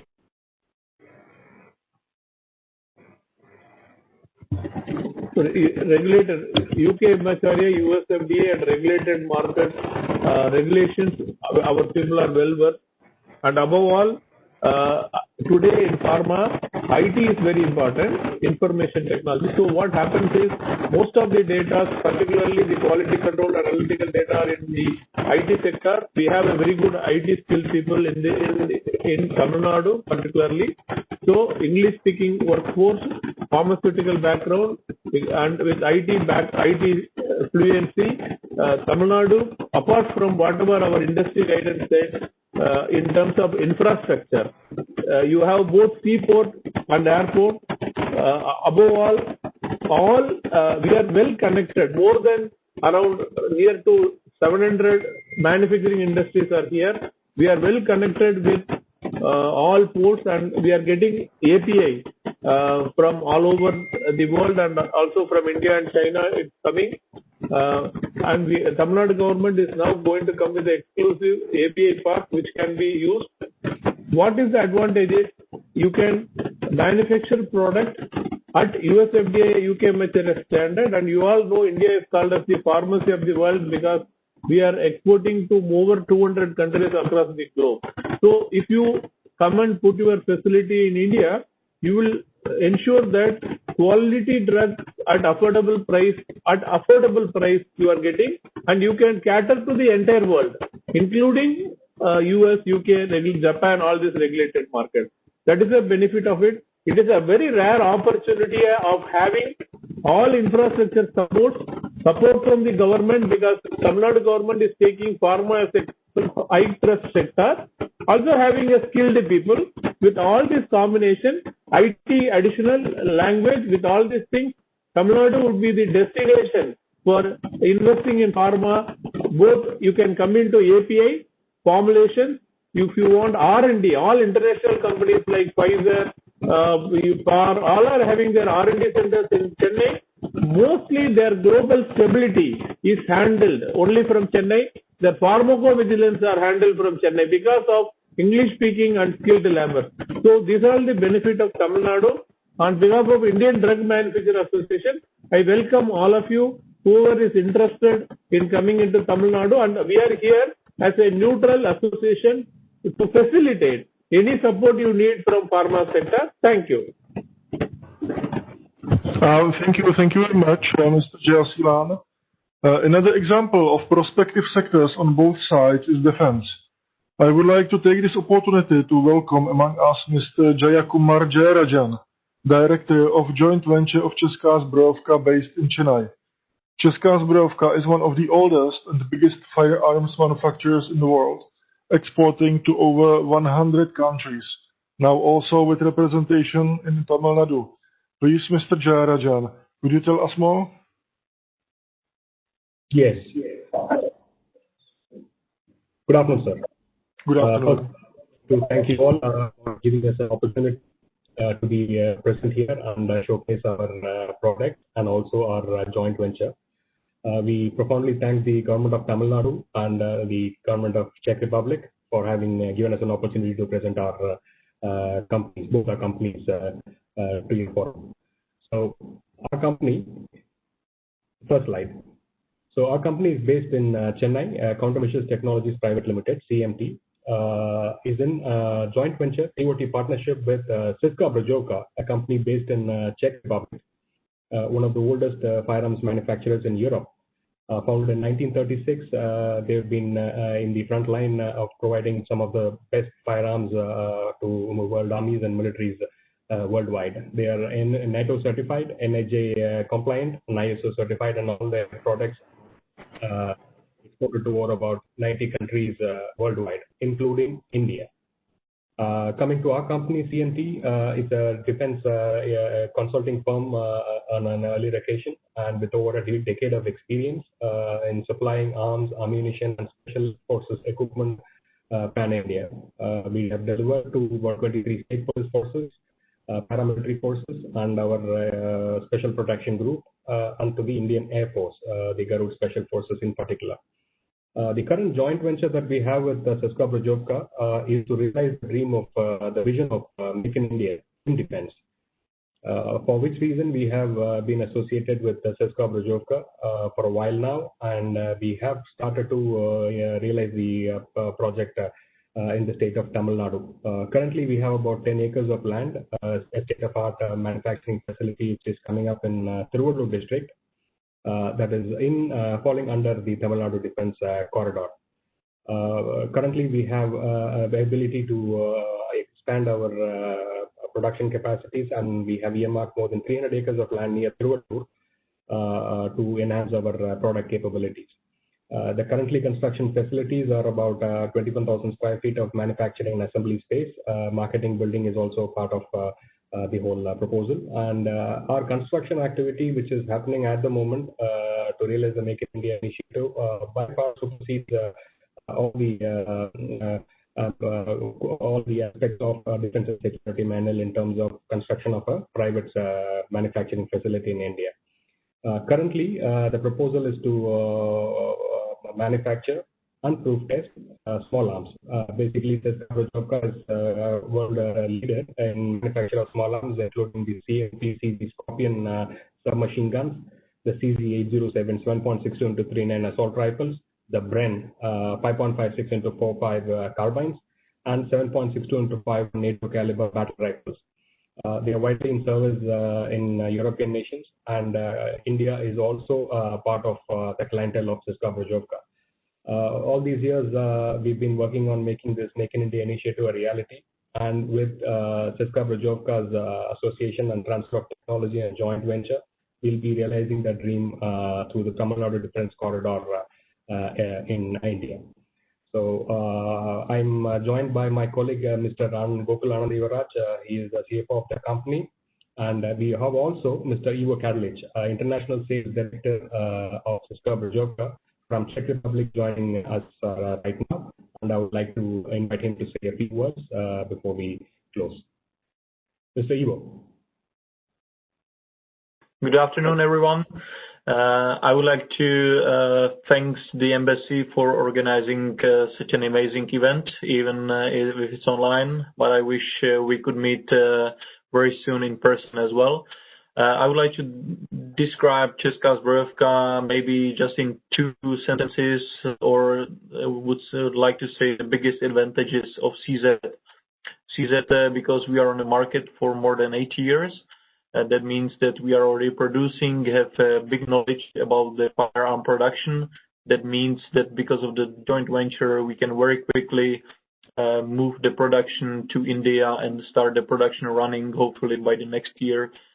And the second one is the wide portfolio of CZ, because the soldier or the police officer doesn't always need only one firearm, but the whole bunch, from the pistol up to the sniper rifle. And thanks to the wide portfolio of CZ, we can deliver basically all the sizes and all the necessary firearms which the government or the military use.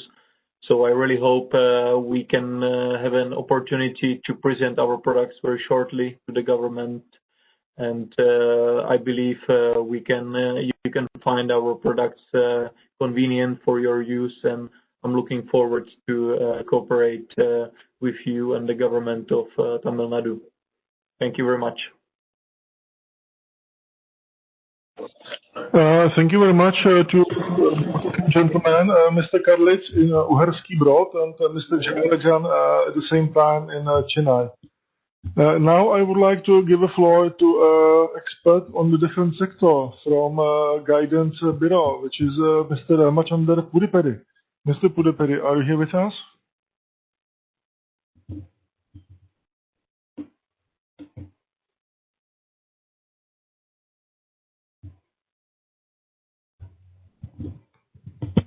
Guidance Bureau, can you hear us? Are you able to hear me? Yes, we hear you now. Yeah, I should be able to also project my slides. So if you can just give me the control.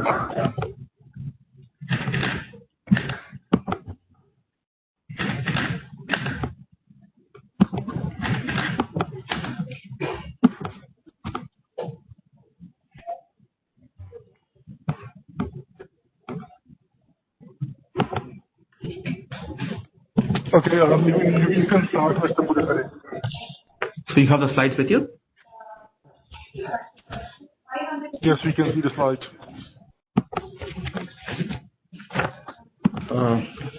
Thank you very much for this opportunity. So the moment my team said that I must make a small presentation to the audience here, I was very excited for about a couple of reasons. One being very personal. The car that I drive is from the Czech Republic. I drive a Skoda. And then I remember when I was learning violin about 10 years ago, my instructor went and picked a violin, and when I gave it for a bit of touch-up and repair, the master said, "This is from Czech Republic." So I have a very special connection with the country. Normally, we are used to having violins from Italy and France, but then I had one from Czech. So with that personal connection and affection, I am here to represent the state of Tamil Nadu, home to one of two defense corridors in the country. If you can just go to the slide, I will be able to.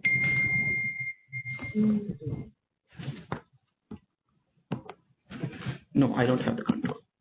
Yes. So I represent the state of Tamil Nadu, one of the two defense corridors in the country. There are only two defense corridors, and Tamil Nadu is one of them. The state is strategically located as an aerospace and defense manufacturing hub. Because of its location, because of the port connectivity, and because of so many factors such as ease of doing business, the state is a home to over 120 aerospace component manufacturing companies and over 700 companies supplying to defense PSUs in India. I am speaking from Chennai, which is next to Avdi, a major defense manufacturing cluster focused on manufacturing of heavy battlefield equipment. In the same state, we have Coimbatore cluster located in central Tamil Nadu, which is also a major supply to the ordnance factories. We are proud to host reputed business houses and their suppliers such as Honeywell, Thales, Quest, and Boeing, to name a few. As we are talking, the government of Tamil Nadu is committed to the ambitious target of attracting investments over $10 billion in the next 10 years, with a particular focus in the aerospace and defense industry. I'm sure all of you are aware of the MRO, maintenance, repair, and operations opportunities in the state, commercial aircraft maintenance, repair, and overhaul which is an essential requirement to ensure that the aircrafts are well maintained in a predetermined conditions of airworthiness to safely transport passengers and cargo. In the recent past, we have been working extremely closely with homegrown companies that are looking for collaborations from countries the world over. Therefore, Government of Tamil Nadu is keen to facilitate MRO operators. I'm happy to tell you that the efforts are being made to establish an MRO complex in Meenambakkam Airport based on landlord concept. As the support of AI is critical for MRO operations for using the runways, taxiways, ATC, the site has been identified for suitable MRO as learned from the airport director as I'm talking to you today. I'm also glad to share that Tamil Nadu is also working on an advanced computing design engineering center and aerospace park, which is not very far from the city of Chennai, with an advanced computing and design center. And we are in talks with reputed companies such as Siemens to set up a center of excellence so that it can complete the ecosystem to support large OEMs, their manufacturers, and their suppliers that can create a sustainable growth for the industry. The state also provides special incentives to attract investors from countries which are planning to relocate their manufacturing base. The defense corridor has a special impetus after this policy is in place. Guidance, the agency that I represent, is a nodal agency for investment, promotion, facilitation, and single window mechanism. We are here to support your investments, to advocate your incentives, and to get fast-track clearances within 30 days. I welcome you to invest, innovate, and create, and fly high. Sky, as we say, is not the limit for Tamil Nadu. Thank you. Thank you very much, Mr. Pudupedi, for inviting us to fly high, and I also value your personal touch by driving Skoda Auto. Now, I request CEO of Electronic Lab, Mr. Nanda Kumar, to share with us his thoughts. Mr. Nanda Kumar, is he with us here?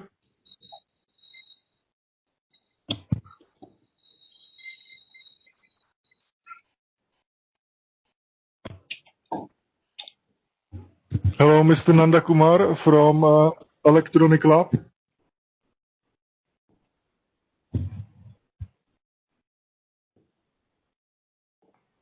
Okay, so I think we will have to skip and continue with the next sector, which is very important for both countries, automotive, for the Czech Republic and also for Tamil Nadu. The next Czech company develops own technologies also applicable in automotive industry and is represented by Head of Sales and Export, Mr. Tomáš Faltus. Works well, among others, specializes in thermocameras and distance survey from drones. So in my opinion, very useful and also demanded technologies. Thank you very much for sparing the time with us, Mr. Faltus. Can you please tell us more about your product portfolio? Okay, thank you. So good afternoon, everybody. I'm also very happy to be here to present our company. Thanks for this opportunity. I'll tell you something about our company, about what we are doing, and present our portfolio. So, as already mentioned, we are producers and solution providers in the field of thermography. It's called, in different words, thermal imaging or infrared, for you who are not very well orientated in this problematic. It's basically a measurement of the temperature of the surface of objects, human beings, persons, products, whatever. We are quite small company among all these big companies who are presented here on this session. We have 50 people, 50 employees, and we are based in Prague in the Czech Republic. I will share the screen with you with our website where we can see our portfolio, which we can go through. So is it now visible? Yes, it is, Mr. Faltus. Okay, perfect. So here, I will just go quite quickly through our segments, our business units we are operating in, because we don't have really much room and time here at the moment. So the first one is automation. We were sorted on this conference to automotive, and it was because we have a solution. We have a thermal imaging solution for automation process. So this means that we have a thermal imaging system which is able to control products from the line where the products are made by thermal changes. So for example, like the bumpers for the cars. So our solution is able to tell this product is okay or not okay. The second segment where we are operating, which doesn't have anything to do with automotive, is the fire prevention. We have a system or a camera which is able to prevent the fire problems. We call it like early fire detection. So it warns you, it gives you alarm before the fire even starts. So basically you set the critical temperature, and once this is reached, you get the information, so you have more time to do something to prevent from the fire. The other segment is UAV payloads. 5 or 6 years ago, Vauxhall was the first company in the world who presented the dual thermal sensors for drones.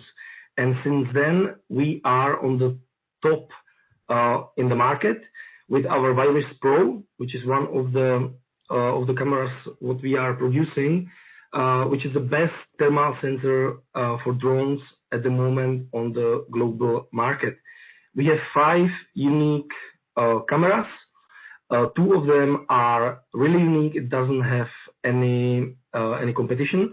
It's especially Virus Agro, which is used for measuring water stress index for crops, or the GIS 320, which is a camera for detecting the gases from drones. So you are able to detect like a methane or any organic gases from drone. In another business unit, in another segment, we are always together with universities, R&D institutions. So for all our systems, for all our cameras, we are providing the SDKs. So the university is able to develop their own software or firmware based on our SDK. In agriculture, I already mentioned the Virus Agro, where you can measure the water stress index from drone. And we have also Hoof Inspector, which is a system controlling the hoofs from the hoofs of cows to indicate that the cow has a problem or is ill or something. All these segments, what I mentioned out in now, were very important before COVID came.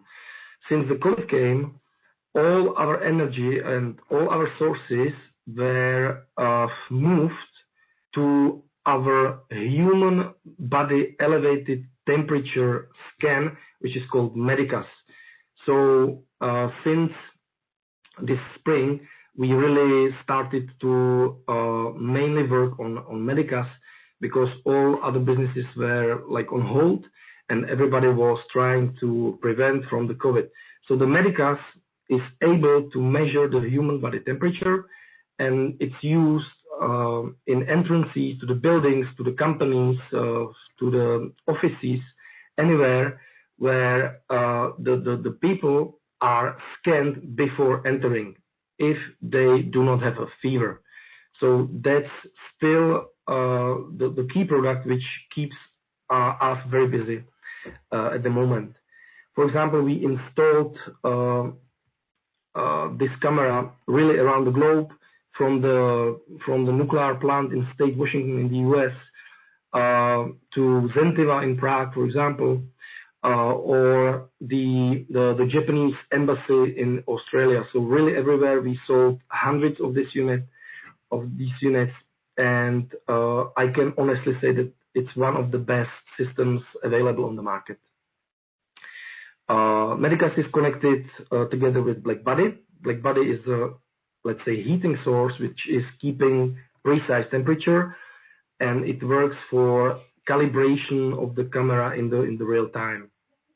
We have also the OEM components, so we are able to cooperate with other companies in terms of OEM, and we have our own softwares which are used mainly for post-processing of the captured images from our systems.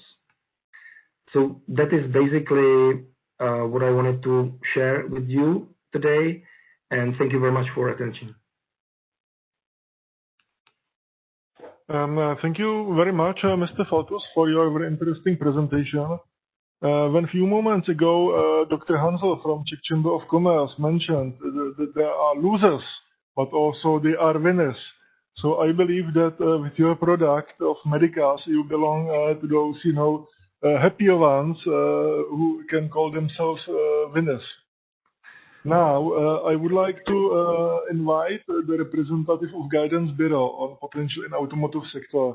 Is Mr. Prabhakaran among us? Yeah, can you hear me? Yes, we can, Mr. Prabhakaran. Yeah, give me a second. I will connect my screen.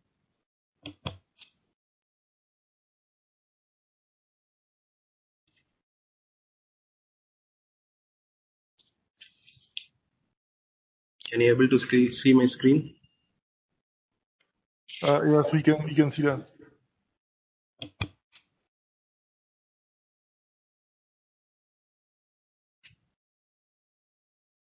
Yeah, okay. Hi everyone, myself Prabhakaran. I'm handling the automobile sector. Starting about the automobile sector, it is one of the major contributors to the growth story of Tamil Nadu, especially Chennai, which is the capital of Tamil Nadu, which is known for its automobile ecosystem. It is one of the top 10 auto hub in the world. Tamil Nadu is the second highest vehicle population in the country with 27.7 million vehicles and accounts for 6.4% of electric vehicles sold in India.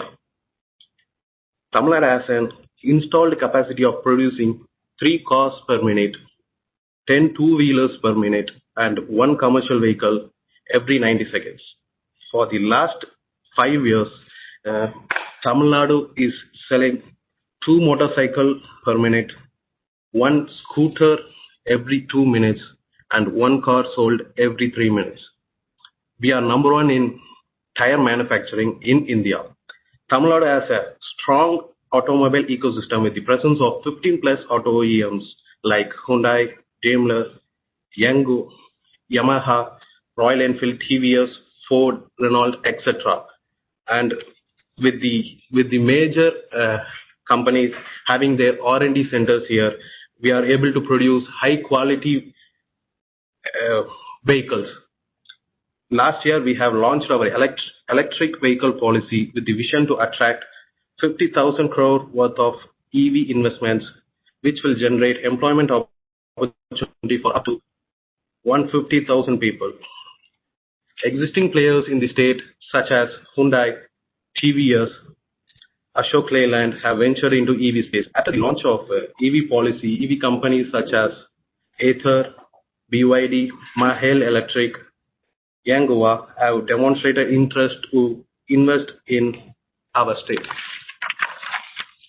I believe in the short and medium term, we'll see an increase in usage of personal transportation, which will lead to a possibility of capacity expansion for 2-wheelers and 3-wheelers, and also 4-wheelers.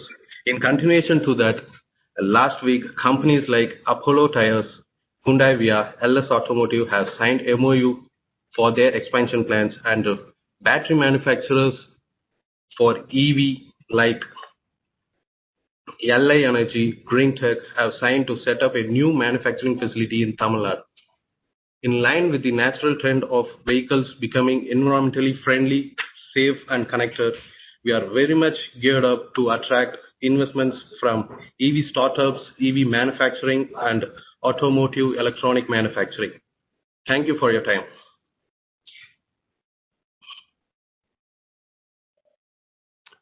Thank you, Mr. Prabhakaran. May I now request the Managing Director of Infant Engineers, Mr. Rajasekaran, to share with us his thoughts. Please, Mr. Rajasekaran. Yeah. Good afternoon, everybody. Good afternoon. First of all, I wish to thank the Tamil Nadu government and SICKI and the Czech Republic for giving us to present us. And I'm here to present for the group called SIMA, Sipcart Irungattukottai Manufacturers Association, and NIQR, National Institution for Quality and Reliability. Sipcart Irungattukottai Manufacturers cluster is situated some 40 kilometers west of Chennai on the Bangalore highway, which houses 170 corporates, including Hyundai Motors. We provide employment to close to 50,000 people, and we are one of the biggest contributors to the exchequer of both Tamil Nadu government and the central government. So it is a great opportunity for the Czech partners to work with us, since there is a good infrastructure and we were declared as a model industrial estate during the global investors meet, and we have one of the best infrastructures in the country as well as in Tamil Nadu. Further, many ways Chennai is called a capital. One of the important factors is Chennai is the quality capital of India. If you see outside Japan, Chennai has the most number of Deming awardees in the country, in India, as well as next to Japan. So this provides a great opportunity for quality products coming out of our state and particularly from our industrial estate. So we really look forward to work with you and have a great collaboration and move forward. Thank you for the opportunity. You are most welcome, Mr. Rajasekaran. The pleasure is on our side. And next I request Mr. David Josefi and Vratislav Minář from Czech Trading Investments, which is currently in the process of entering the India market. This company, among others, specializes in water treatment plants and desalination technologies. Over to you, gentlemen.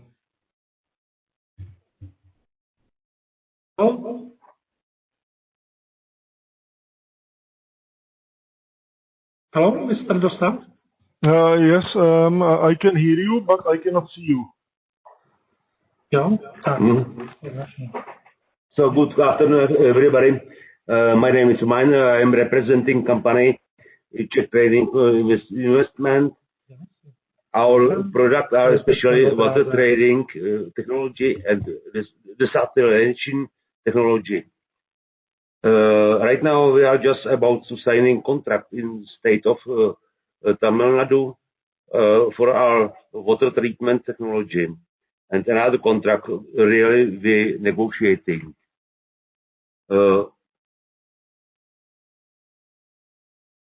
I'd like to present you our product in short movie presentation. Okay.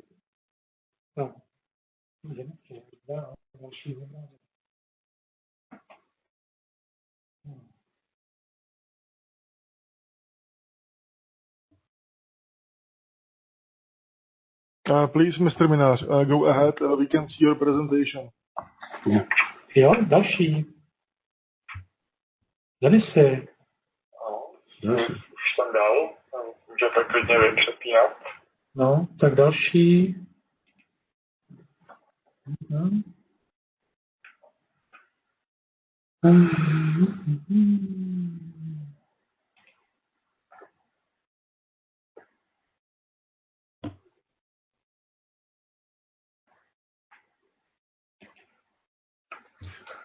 I think you can continue with your description and. Yeah.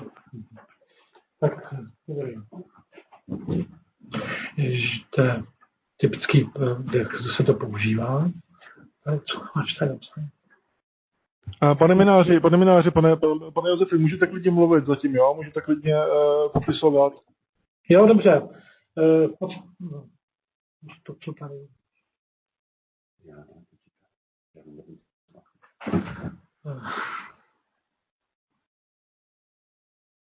V podstatě...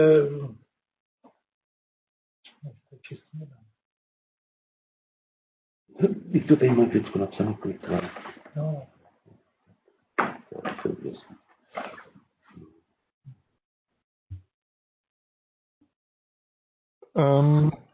Pane Josefi? Ano. S dovolením, jestli se potřebujete připravit, předáme slovo a vrátím vám ho po ukončení druhého zástupce. Souhlasíte, nebo jste připraveni pokračovat?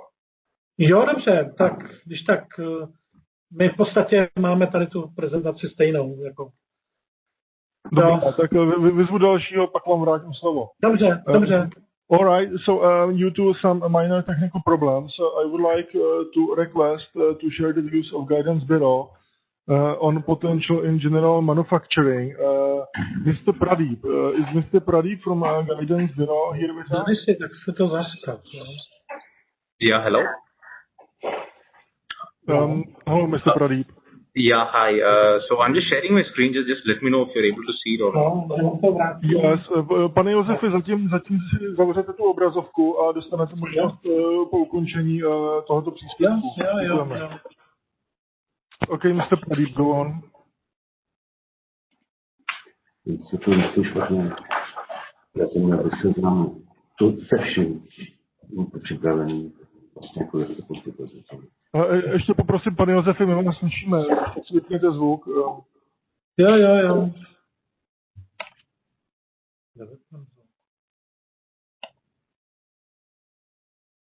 Okay, Mr. Pradeep, go on.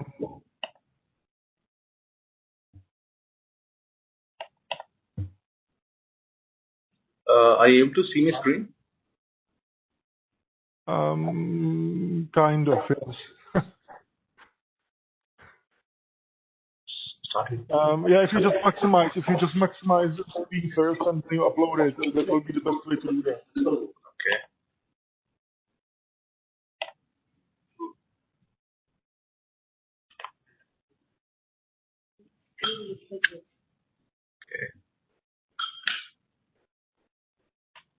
Just give me a minute once again.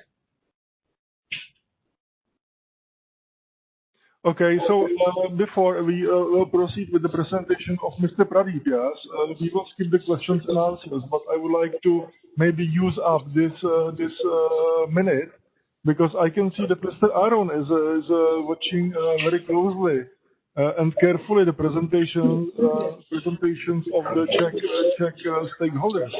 And maybe I would like to raise a question on you, because we will have to skip from the time reasons, the session. Tell me, from your experience, which of the Czech companies caught your interest most?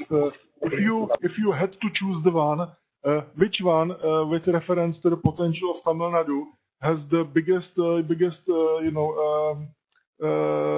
chance for the success on Tamil market? Can you share with us, please? Unmute yourself, please. We cannot hear you. When we look at it from the Tamil Nadu point of view, certainly the government will be extremely keen to move in parallel and not just choose particular sectors. Based on the last few decades of our industrial growth, as I mentioned, we've made very good progress in multiple areas. So as has been spoken by the speakers, automotive and electronics has been a major area, textiles has been another area, pharma has been an area. So these four, I think, are the top sectors. So when I say automotive and automotive components.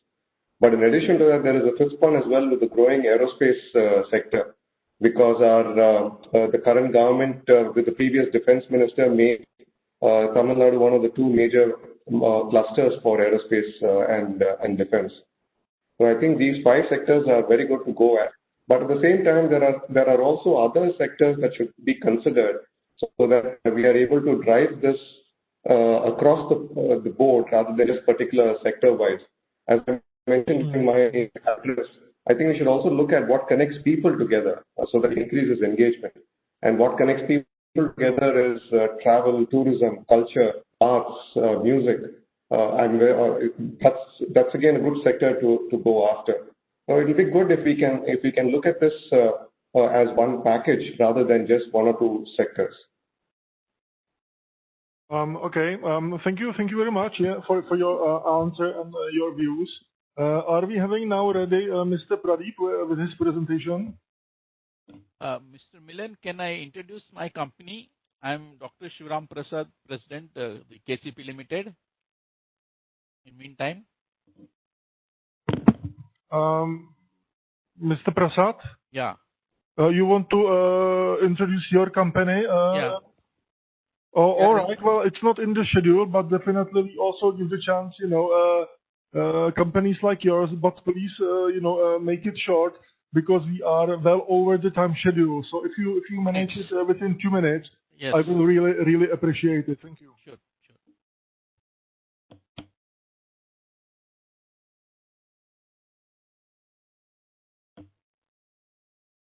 Mr. Prasad, did you ask for the floor? Yeah, can I do it now or? Yes, the answer is yes. The floor is yours. Yeah. I'm Dr. A.V. Shivram Prasad, the President Strategy of the KCP Limited.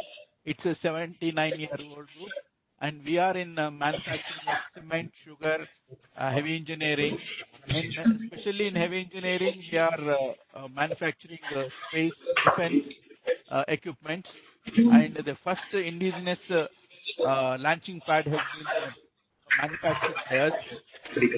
And also we are in power, all power, solar, hydel, and also we can establish power plants of various kind in anywhere. So we are the group in hospitality in Hyderabad, and also we have our sugar factories at Vietnam. So this is all I wanted to introduce for the group.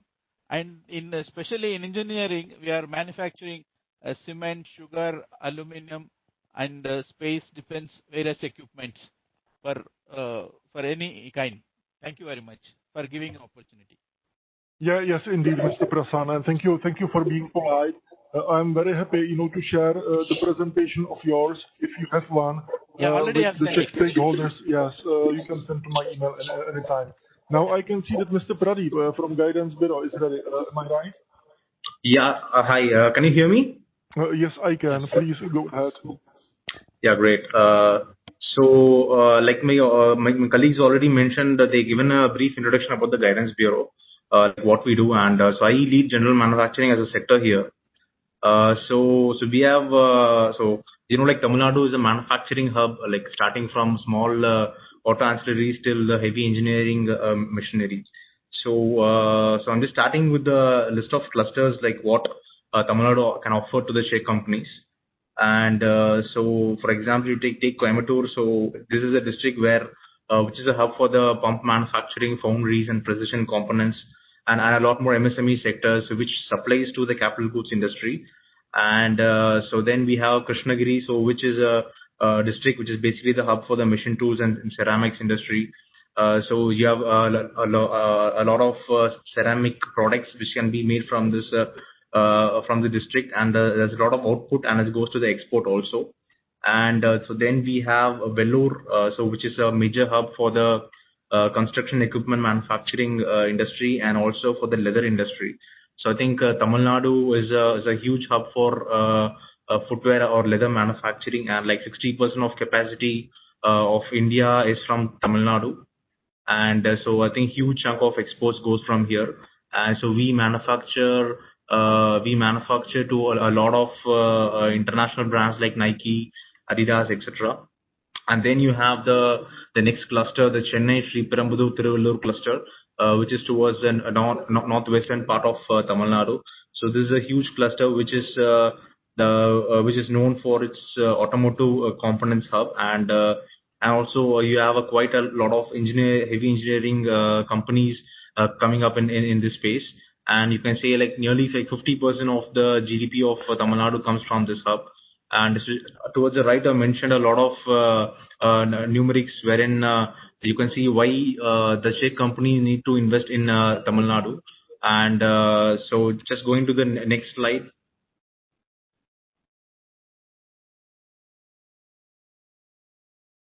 Yeah, so heavy engineering is one of the major sectors of Tamil Nadu, and so if you see this space is predominantly dominated by the heavy electrical engineering equipment sector, and so we have a predominant existence of the earth moving machinery and large MNC companies like showing Stater, Caterpillar have set up their plants in Tamil Nadu.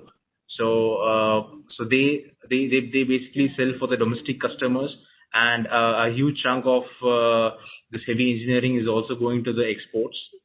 And so we have other minor sectors like food processing machinery, metallurgical machinery, printing machinery, etc. And so I'm just showing you the major players who are present in Tamil Nadu. So we have companies from all over the world. So predominantly European companies. So Caterpillar. And you have JSW Steels and Sita Limited, Doosan, Kobelco. So Timken is a world-renowned bearing company. And you have Toshiba machines, and in recent times we are seeing a huge input of renewable energy companies, even both the OEMs and also the component suppliers in this ecosystem. And apart from that, so if you can see the belt around Tamil Nadu, we have the Salem-Tirupur belt, which is predominant for its machine tool industry, and we have huge chunk of lands, both Sipcot lands and private industrial parks in that zones, and the SEZ zones. We have an overall of 40 SEZ special economic zones. So wherein the foreign companies would like to invest, so they would get a free duty-free imports of their raw materials, both the machinery and the raw materials, and they would be tax-free zones for exporting these machinery outside. And we have a number of 118 number of Sitco parks for the MSME company. So right now we have classified some investment which is less than 50 crores to be MSME companies. There is a medium and small scale enterprises. And apart from that, we have the Hosur Bargur belt area. So which is predominant for the leather manufacturing. And so we have clusters in Thoothukudi and Tirunelveli area which are still more developing, and the government is promoting to set up for the companies to set up investments in these areas, and you'll have equal amount of incentives and leverages for these areas, so which the government is pushing to. And yeah, that's it about. Thank you. Thank you very much, Mr. Pradeep, for your interesting presentation. In fact, the turbines for the renewables for the Doosan company originate also in the Czech Republic, being manufactured after the joint venture with the Škoda. Just for your kind information. Yeah. Well, with this interesting information, I would like to conclude the industry session. And now I request Ambassador Milan Hovorka to shortly sum up and to share his views and perspectives on challenges and opportunities of Czech companies with reference to what we just had. Please, Excellency. Milan,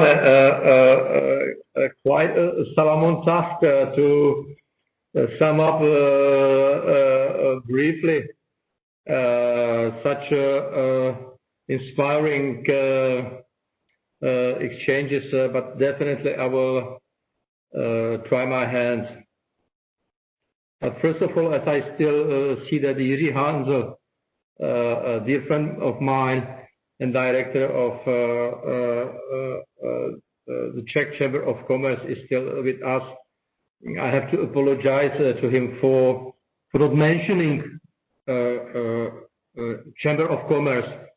For all our traditional partner has done to prepare this roundtable event. And Jiří, thank you so much. You have always been with us whenever we had been planning something related to India, and definitely I will look forward to having substantially more also in the future. Then I have to say that I really have been listening carefully to all the interventions, and definitely we seem to have been over-ambitious when allocating a specific time frame to our today's discussions. Definitely, we would need more, substantially more, in order to be able to create an environment in which eventually companies present today could interact between themselves. But I believe that this is not the end of the show. On the contrary, I would say this is just a new beginning. And I would like to ask a colleague of mine, Milan Dostal, for all he has done to organize it. If you can see me, I am now putting hands together and clapping because he has been really very instrumental. So if you can join me, it will be just fantastic. Thank you. Thank you so much. Thank you, Excellency, of course. Thank you. Always extremely efficient, Milana. My humble request to you, and definitely, and Director General, Senior Director General, unfortunately, he had no opportunity to address us, Mr. Bhavati, from Ministry of Industry and Trade, a dear friend of mine, who had been able to talk to you in Hindi, not necessarily in Tamil, but he has much longer and rewarding, I believe, experience from dealing with India than modest ambassador currently representing the Czech Republic. Richard, thank you so much. Great contribution. But definitely, you are part of what I wanted to say, a kind of follow-up process. If we, it would be great, Milan Dostal and Mr. Aaron, our esteemed honorary consul, and definitely colleagues and friends from both from the Ministry of Industry and Trade and the Chamber of Commerce. If first we can ensure we can share all that relevant information, and I would be fantastic if all those who attended, and I understand that we had with us many more than just those who had opportunity to speak. So my humble request to you, if we can collect all that information and share with those who have been participating. But more than that, my humble request also to guidance Tamil Nadu and the Chamber in particular would be then to share this information to their respective constituencies, those who might be eventually interested in having this kind of information. And my humble request to both of you would be, both institutions would be, please help us reach to as many as we can. Help us create an environment in which more and more Czechs and those who develop their business operations in Tamil Nadu have more and more inclination to work together. Definitely, today we have been trying to structure our discussions around 4 or 5 sectors, maybe even more. But it is crystal clear that this is we are not having an ambition to limit our activities, our efforts, just to these sectors. We just decided to pick up 5 or 6 in order to be able to have more focused debate. And if you have too many issues on the table at the same time, it's not easy to create an effective matchmaking. In my previous intervention, I committed myself to take the lead to the extent you participants would feel comfortable with that role, and definitely I'll be traveling to Chennai very soon to take it forward, and I will definitely be asking Honorable Minister to guide us, to share his wisdom, and definitely we will be discussing what more the governments of the Czech Republic and Tamil Nadu can do to help in your joint efforts. We have been talking quite a lot about mutual sympathies. We absolutely are in agreement that we do have a number of commonalities, and I think that even from today's discussions, it has been crystal clear that definitely there are sectors in which we compete one with another, like, for example, automotive or pharmaceuticals. But today's world, and you businessmen, you know it much better than me, that it's not just about considering someone who is in the same sector as a competitor, but it is also about the capacity or imagination or consideration of working together as partners. Definitely, we have been focusing our today's attention on economic aspects of our bilateral relationship.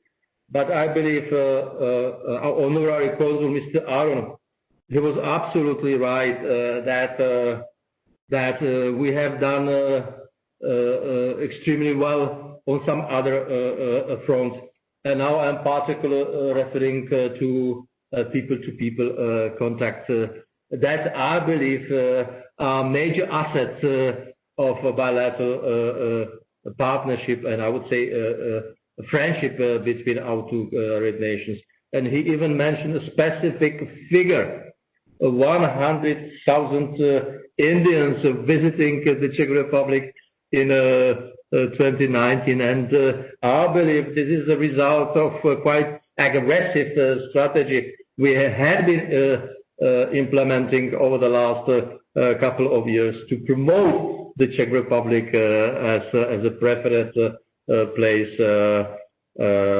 for Indians whenever they travel to Europe. And I'm also pleased that more and more Czechs are keen to travel and disclose, if not all, definitely it's not possible by definition, but at least some wonders and beautiful historical monuments here in India, and definitely in Tamil Nadu. And I'm mentioning all that to assure you that this policy priority remains very high on not only my personal agenda, but also of that of the government of the Czech Republic.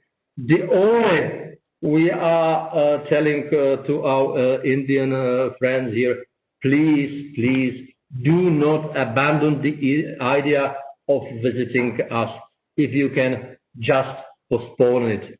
And definitely we at the embassy will be more than happy and privileged to do the needful to facilitate your travel and stay in the Czech Republic. In the meantime, I believe it is also quite an important message to businesses on both sides. You know, at first glance, it may appear that, well, now it's not possible to travel and to meet each other in person, which generally speaking may reflect current situation. But it is not full picture. Definitely, those who have good reasons, and Indian side has clearly identified, categories of people who are entitled to travel, and business people definitely fall into that category. And the same goes for the Czech Republic. We have resumed our visa service here at the embassies. You can imagine that we are confronted with substantially increased numbers. Too many Indians willing to spend part of their life in the Czech Republic as students or employers, or eventually in bodies of statutory bodies of Indian companies settled in the Czech Republic. So I was a bit longer. That it's always about emotions, and I believe that in our bilateral relations, emotions have already played quite important role. But it is not just about emotions. It is not just about the form.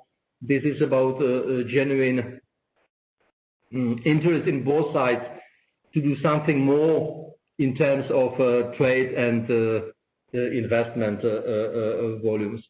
It would be great if, let's say, sometimes in spring 2021, we can have another session that would allow us to assess what has been done in the meantime, and we will see whether there will be another opportunity to meet each other. Milan Dostal, he mentioned Aero India, to be organized by your neighboring state, Karnataka, in the month of February, if my understanding is correct. And since we have been talking also about automotive and defense, I believe it is a good news for all of us that both the Czech authorities and Czech businesses are keen to participate once again at a very representative level to this important trade show. So once again, thank you so much. Let us keep in touch. Definitely, we are at your disposal, and if any of you happens to be in New Delhi, you know that the door is always open. Thank you so much. Take care and stay safe. Thank you so much. Thank you indeed, Ambassador, for your views and also for your active support, not only to this event. Now, for the vote of thanks, I request Mr. Vinod Solomon, Secretary of SICI, to kindly deliver his comments. Mr. Solomon, the floor is yours. Thank you, Mr. Dostal.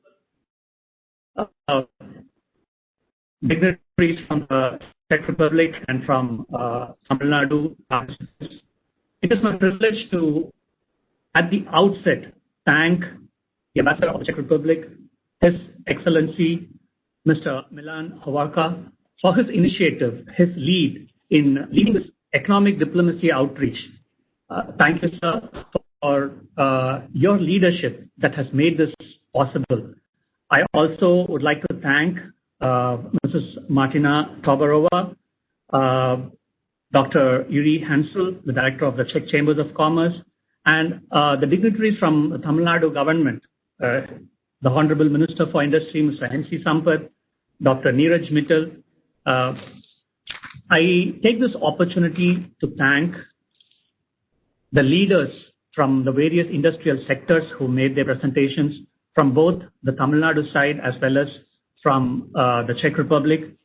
I thank the members of the Guidance Bureau who have been working tirelessly to speak and to make this possible. I thank Mr. A.R.M. Arun, who has been highly supportive and behind the scenes working to make sure that this goes seamlessly on behalf of the Chamber as well as the Honorary Consul of the Czech Republic. I would like to briefly comment Your Excellency on some of the points that you had mentioned. We are already on the job compiling the data of all the businesses and participants. So next week, early next week, we would share the data to ensure that the work does not stop here. It gets carried on forward. It is also in our plans to come up with a detailed report on the synergies between Tamil Nadu and the Czech Republic, which we feel would be of great interest to the industries in Tamil Nadu as well as in the Czech Republic. And as you have suggested, 21, we would definitely welcome you and host you and be celebrating the success of this event and all the other initiatives and activities that are gone in the next 6 months. And as our President mentioned, the delegation to the Czech Republic in the month of March, that is certainly something that we are working to make sure it works, make sure it happens. Jointly with the Tamil Nadu government, we would, if the situation permits, bring about a huge delegation to ensure that the work we have started today is strongly reinforced by action. So at this moment, I thank all the participants again for your patience and for your participation in this. George Bernard said, a smile is the best form of thanks. So with a smile, I thank all the participants, all the organizers, the media, everyone who has made this event possible. Thank you so much. Thank you. Thank you. With your thought-provoking comments, Mr. Solomon, we have reached the conclusion of today's roundtable on post-COVID cooperation between the Czech Republic and Tamil Nadu. I would like to namely thank the co-organizers for very pleasant cooperation. Government of Tamil Nadu, Guidance Bureau, Ministry of Industry and Trade of the Czech Republic, representatives of every single company who participated today, and of course our colleagues from Honorary Consulate in Chennai. So with that, thank you, and I wish you a pleasant weekend ahead. Thank you. Thank you so much. A dejte na sebe u nás doma pozor. Thank you. Man, thank you. Jsme si palce. Děkuji, tak mějte se. Nashledanou, pane Vaškovský, nashledanou. Take care and stay safe. Bye bye. Bye.